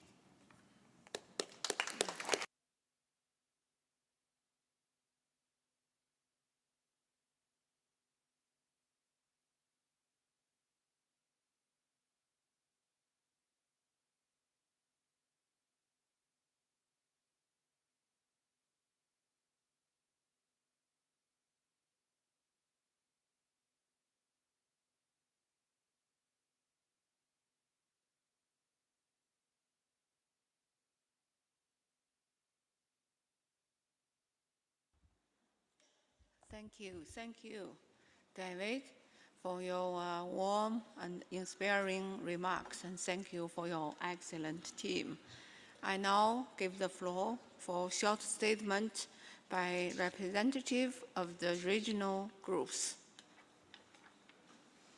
Okay. First of all, I'd like to invite Antigua Barbuda to take the floor. Thank you. Thank you, Madam President.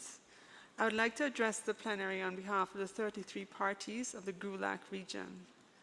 Distinguished delegates, dear colleagues, we have finally arrived at the end of COP-15, and we have to say, what a journey. These 5 years have probably constituted the most challenging intersessional process that the CBD has ever experienced. The complex issues under negotiation, the COVID pandemic, the virtual sessions, the postponement of COP-15, the organization of 3 additional meetings of the working group, an informal advisory group, the suspension of COP and resumption of COP, these have all been unprecedented situations. But despite all their friends, we have the Kunming-Montreal Global Biodiversity Framework. We set off in 2018 with the commitment to provide an urgent answer to the loss of nature. And we believe that we have crafted a package of decisions that provide the most balanced path to halt and reverse biodiversity loss, as well as for sustainable use of biodiversity. The framework is an ambitious guide to promote the conservation of biodiversity, its sustainable use, and the fair and equitable sharing of benefits arising out of the use of genetic resources and its derivatives, including digital sequence information. It is a transformative agenda that will contribute to the implementation of the Convention in the Latin American and Caribbean countries and advance sustainable development. The full implementation of decisions on resource mobilization and capacity building and development will be key to ensure that the framework is more than words on a paper. We need to work hard in the intersessional process and in COP-16, including the final stages, to operationalize the 2024, the Global Biodiversity Framework Fund under GEF as a quick start solution and the completion of the full mandate of the resource mobilization decision. We call on developed countries to deliver on their differentiated responsibilities in this regard in line with Articles 20 and 21. GRULAC will continue our commitment for further discussions of the monitoring framework and the decision of planning, monitoring, reporting, and review, as well as their implementation. The agreement that the benefits from the use of digital sequence information on genetic resources and their derivatives should be shared fairly and equitably is a landmark of COP-15. GRULAC will actively engage in the intersessional process, in the development of the multilateral mechanism, with consideration of other policy options for the sharing of benefits from the use of DSI in a fair and equitable way, including a global fund. GRULAC will continue working towards the alignment of our NBSAPs to that of the Kunming-Montreal GBF as we move toward COP-16, defending the spirit of consensus, a strong multilateralism and inclusive work, characteristics that will ensure the role of the Convention on biological diversity as the main global platform for nature and people. The main task lies ahead of us. We need to give life to the GBF in our countries, in our cities, and in our lives to halt and reverse biodiversity loss and to live in harmony with nature. Thank you, Madam President.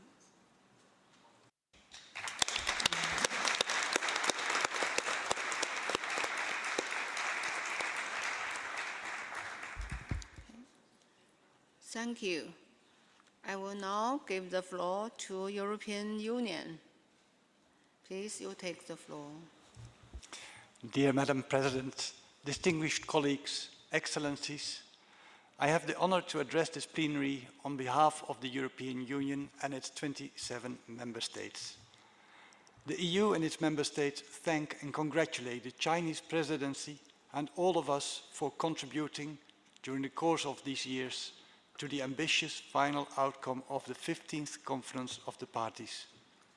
We also thank the Secretariat, parties and observers, as well as the interpreters and all the people and professionals that have contributed to making this meeting possible.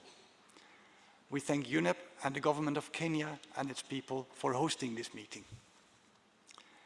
The EU and its member states would like to thank, with our deepest gratitude, all the current Bureau members and their alternates, the SPI and Substat chairs that will now soon after this meeting be released from their responsibilities as they were elected at COP-14 in November 2018. And they have been tirelessly serving and representing their respective regions for almost 5 years through highly challenging times. Please join me in a big round of applause to express our sincere gratitude to them, to our heroes.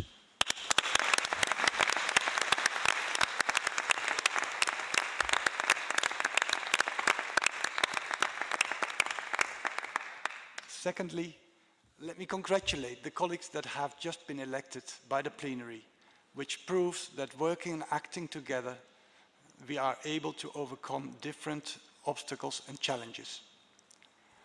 The EU and its member states respect democratic elections and the rules of procedures of international conventions, and we acknowledge and support the long-standing practice of respecting the internal process of nomination by regional groups.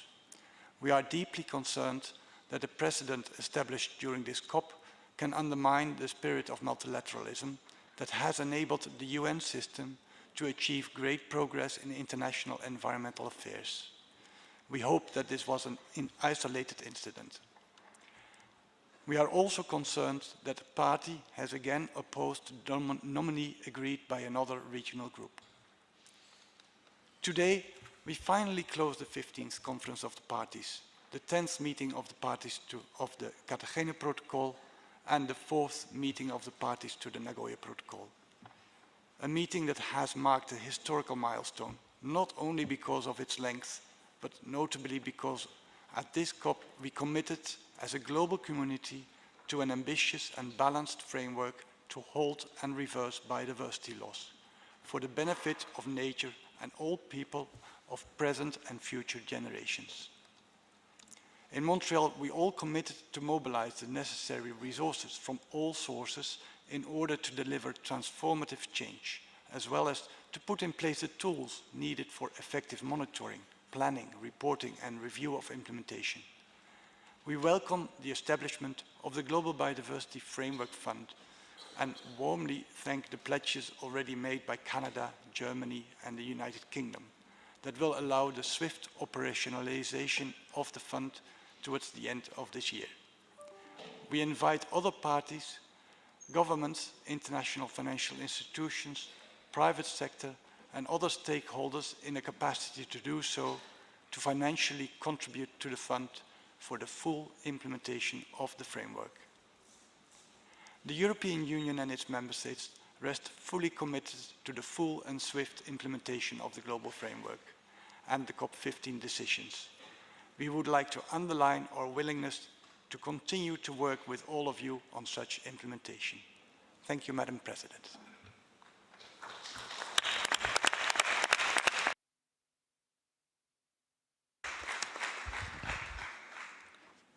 Thank you, EU. I will now give the floor to Norway. Thank you, Madam President. I'm speaking on behalf of the following members of the Just Cans Group: Australia, Canada, Iceland, Israel, Japan, New Zealand, Norway, Switzerland, United Kingdom of Great Britain and Northern Ireland, and the United States of America. We thank the Secretariat for their work to resume COP-15 here in Nairobi, so that important outstanding agenda items could be resolved. We know this has generated a lot of additional work to ensure a quorum is present and to prepare parties in advance. We wish to express our deep disappointment that the CBD has had to resort to secret ballot to elect our vice presidents and substa co-chairs. This is not the manner in which we have always worked in the CBD. We strongly believe that each regional group should have the authority to select its own representatives and for those candidates to be duly recognized by the COP as a whole. We hope this is the last and only time that we have to take this path. That said, we are pleased that we finally have a new bureau and SBI and substa co-chairs to lead us through the important work required ahead of COP-16. There is a lot of work to be done to implement the GBF and not much time to do it. We congratulate the new bureau members and co-chairs. You have an important job to do. We look forward to working with you. Thank you, Madam Chair.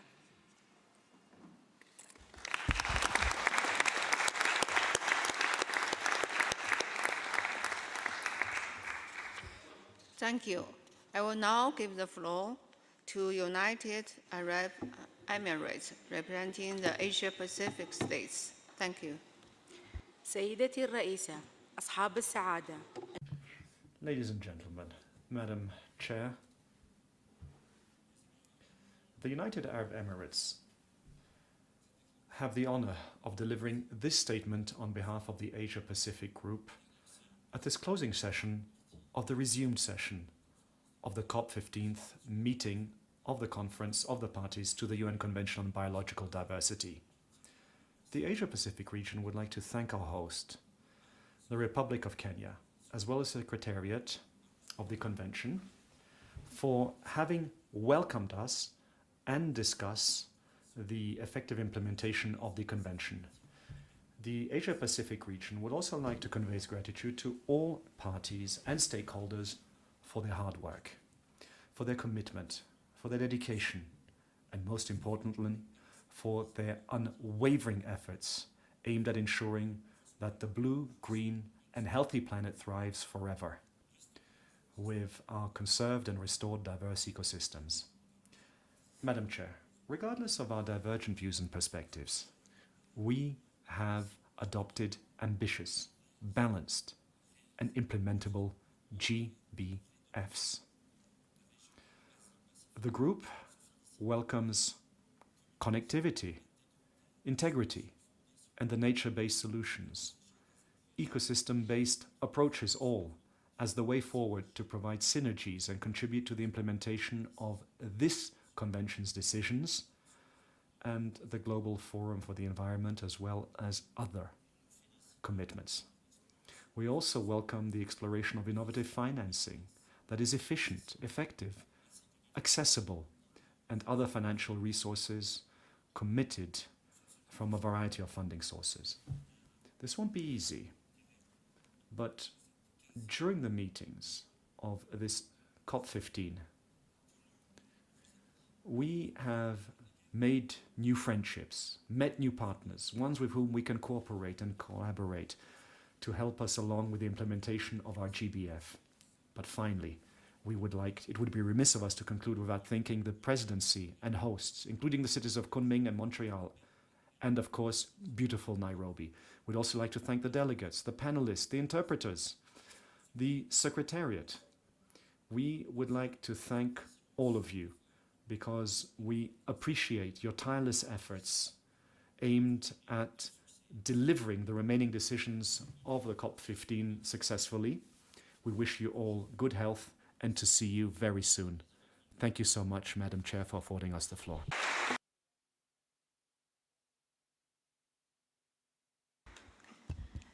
Thank you very much. I will now give the floor to Comoros, representing the African groups. Merci, Madame la Présidente. Thank you so much, Madam Chair. The Comoros, as current chair of the African Union, wishes to make the following statement on behalf of Africa. Madam Chair, Africa welcomes the progress which has been achieved during the resumed second meeting of the Conference of the Parties to the CBD. The 10th meeting of the Conference of the Parties, present here, as well as the meeting of the parties to the Cartagena Protocol on the prevention of biotechnological risks, and the 4th meeting of the Conference of the Parties as meeting of the parties to the Nagoya Protocol on access to genetic resources, as well as the fair and equitable sharing of the benefits from their use, which was held at the United Nations in Nairobi on the 19th and 20th of October 2023. Africa wishes to convey its gratitude to all of you for the adoption of the Global Biodiversity Framework for the post-2020 period and the substantial support which it has enjoyed for its implementation, especially the creation of an advisory group, a task force on the mobilization of resources. We welcome the fact that concerns raised by Africa during the first part of COP-15 held in Montreal were taken into account. Africa wishes to reaffirm its commitment in favor of the adoption and implementation of a bold global framework, one which is realistic, transformational in nature, effective for biodiversity during the post-2020 period, which will strike the right balance between the three objectives, of the Convention and its protocols, and the necessity to provide conducive conditions for the full achievement of the 2050 vision, one to live in harmony with nature.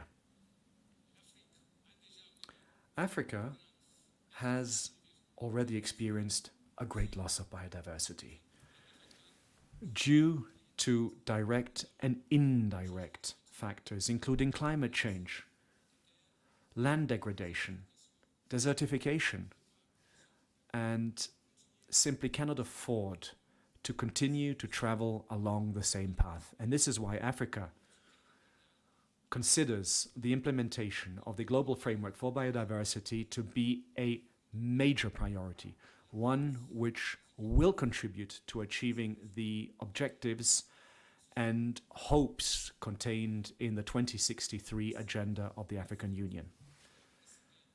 Africa welcomes efforts already made in terms of the setting up of a financing mechanism, one necessary to assist the parties in their implementation of the global framework, especially the support project for early warning projects for the strategies and aligning of national programs for biodiversity with the global framework, and the process underway for the setting up of a fund dedicated to its implementation within the framework of the Global Environmental Fund.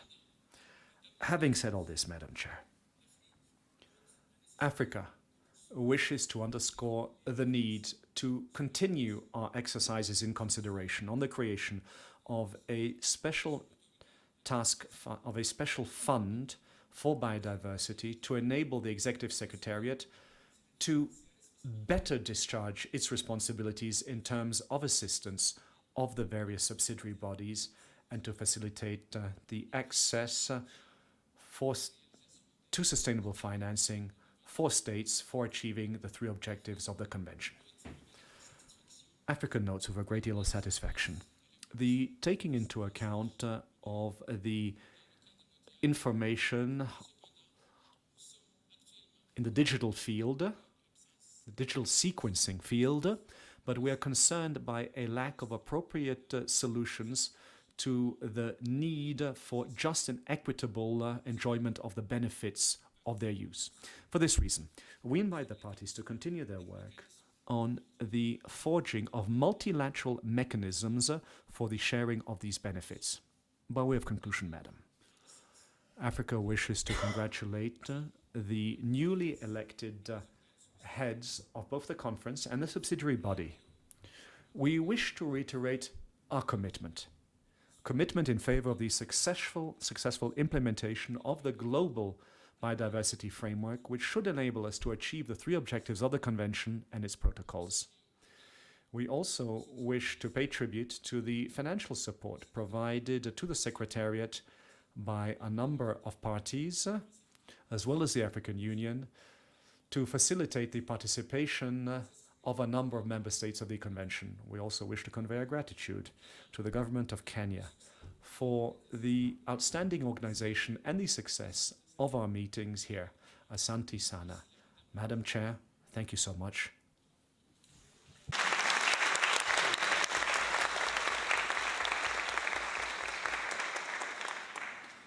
Thank you very much. I now give the floor to India. SBI Chairperson, please, you have the floor. Thank you, Madam Chair.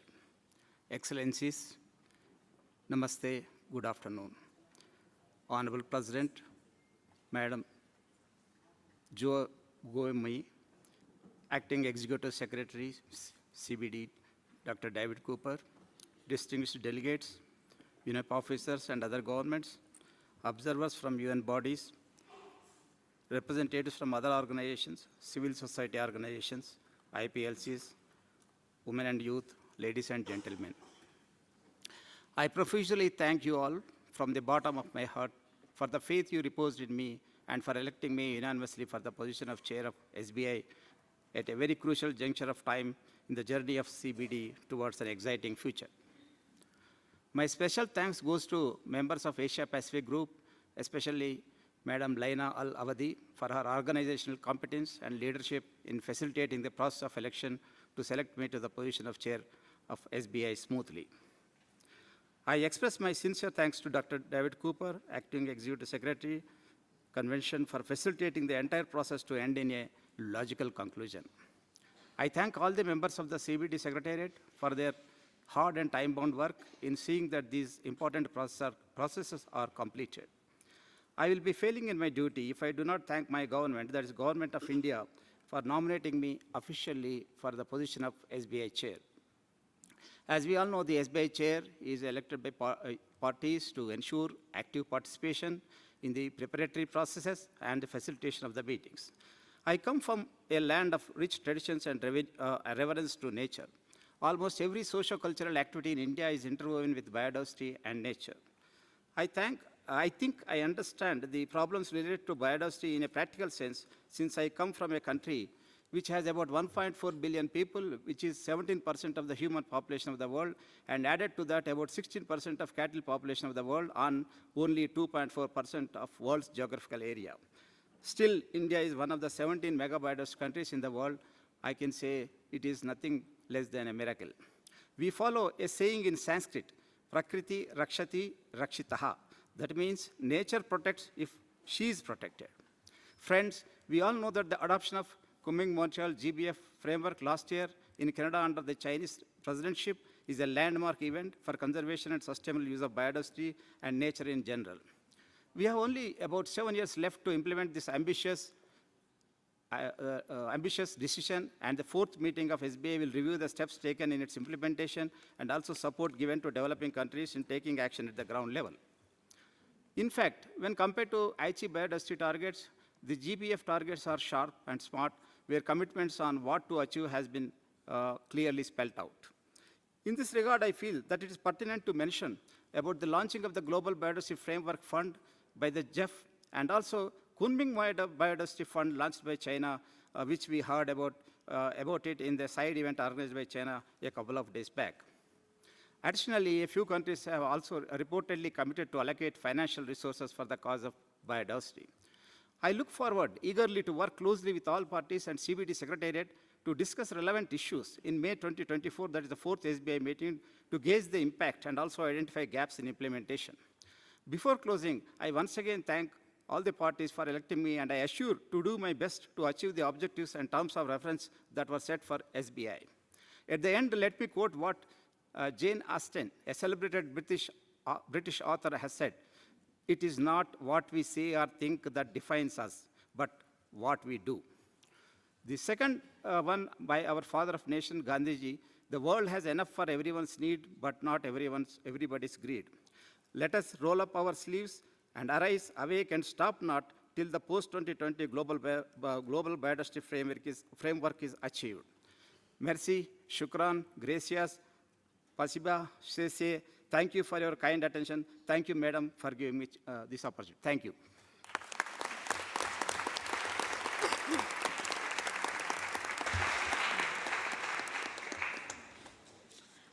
Thank you. Thank you, and thank you to the regions for their statements. And thank you for all these inspiring words. If there is no more interventions, I will give, okay, I see a request from Indonesia. Indonesia, you have the floor, please.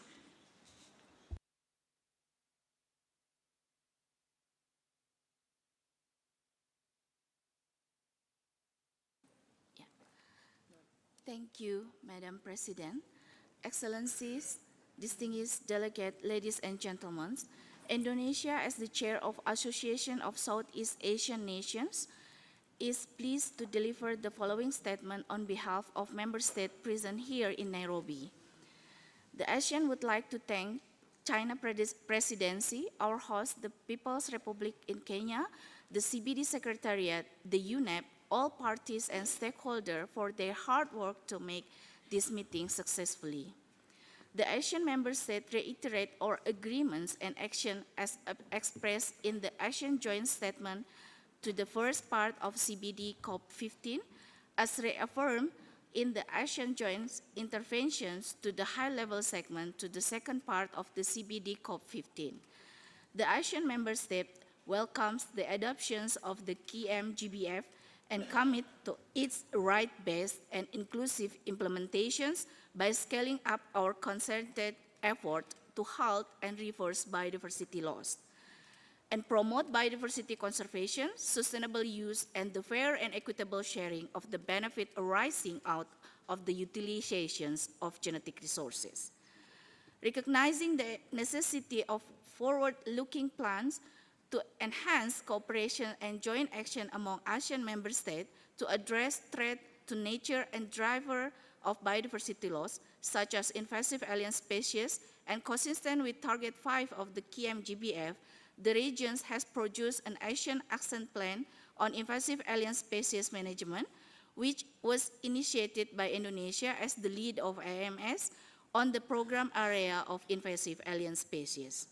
We continue our concerted effort toward advancing interlinkages between climate actions and the conservation and sustainable use of biodiversity, including through the promotions of nature-based solutions and ecosystem-based approach to minimize the devastating consequences of biodiversity loss and ecosystem degradations, prevent loss and damage from climate change impact, and enhance climate mitigations and adaptations, in line with ASEAN post-pandemic recovery effort. As we recover from the COVID-19 pandemic, ASEAN emphasized the importance of building upon successful experience, best practices, and the progress made thus far in One Health initiative and project in the regions, including the awareness and involvement of stakeholders and communities, considering our vulnerability to threat including zoonosis, food hazard, antimicrobial resistance, as exacerbated by biodiversity loss and climate change. We call for stronger cross-sectoral collaborations through bilateral and multilateral initiatives, as well as cooperation with international and development partners to sustainable balance and optimize the health of the human, animal, plant, environment interfaces. We abide by our commitment to mainstream biodiversity into various development sectors, including through the sustainable management and utilizations of water and natural resources, renewable energy and nature-positive and climate-smart agriculture, fishery and forestry. Significantly, the parties to the ASEAN-led Regional Comprehensive Economic Agreement, the world's largest free trade agreement in terms of combined gross domestic product and market size that account for almost 1/3 of the world's population, reaffirm their right and responsibility under the CBD. Attendant to this development are ongoing initiatives, including the ASEAN Heritage Park Program, which recognizes the region's protected area with important and unique biodiversity and ecosystem, and the ASEAN Green Initiative, our contribution to UN Decade on Ecosystem Restorations, continue to highlight ASEAN's collective endeavors. We continue to strengthen our institutional arrangement, including through transboundary cooperation to improve governance and the effective operationalizations of multilateral environmental agreements and framework. As we engage subnational, national, sub-regional, regional, and global actors, including the private sector, women, children, youth, and indigenous people and local communities to take collective and transformative actions. In light of the anticipated conclusions of the COP CBD-15, we reiterate our call to agree on implementation mechanism and to foster effective and innovative resource mobilization strategies that recognize the common but different responsibilities of parties.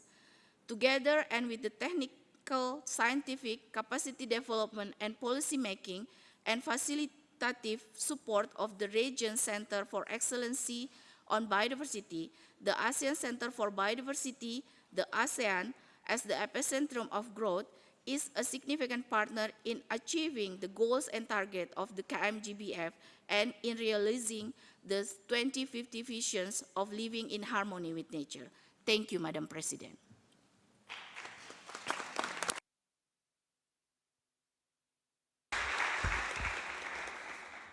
Thank you, Indonesia, representing the ASEAN countries. Distinguished delegates, ladies and gentlemen, after 2-day hard work, we finished all the items for the resumed session. of COP-15, CP, COP-MOP-10 and NP-MOP-4. This is an exciting moment that we are coming to an end to the long trip of COP-15, beginning in Kunming in 2021, followed in Montreal in 2022, and finishing in Nairobi today. On behalf of COP-15 President, Minister Huang Renqiu of the Ministry of Ecology and Environment of China, please allow me to express my deep appreciation to the CBD Secretariat, all Bureau members, all delegates from all parties and stakeholders for your hard work, constructive engagement, and the spirit of cooperation and compromise during the past 2 days and the whole process. My sincere appreciation also goes to the government of Kenya and UNEP for hosting us these days, and for Mr. David Cooper, the acting executive secretary of the convention, and his dedicated team who keep all aspects of this meeting going on smoothly.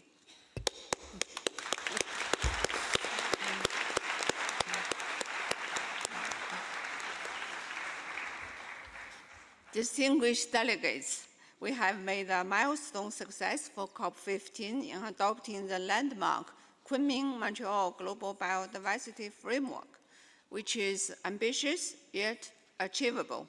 Here we come to a new starting and exciting point.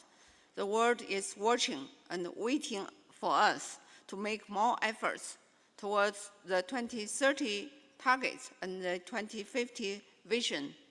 Until COP-16 next year, China, as COP-15 presidency, will continue to exercise the role of presidency by coordinating and mobilizing all stakeholders to participate in the implementation of the GPF and facilitating the implementation of other important decisions.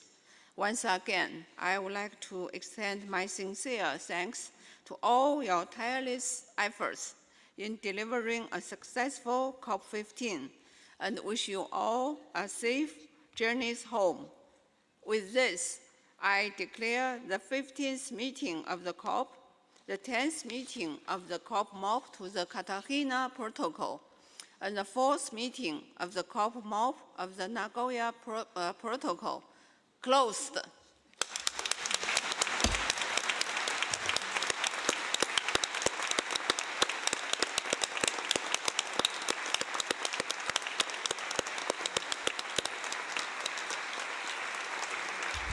Asante Sana，谢谢，非常感谢。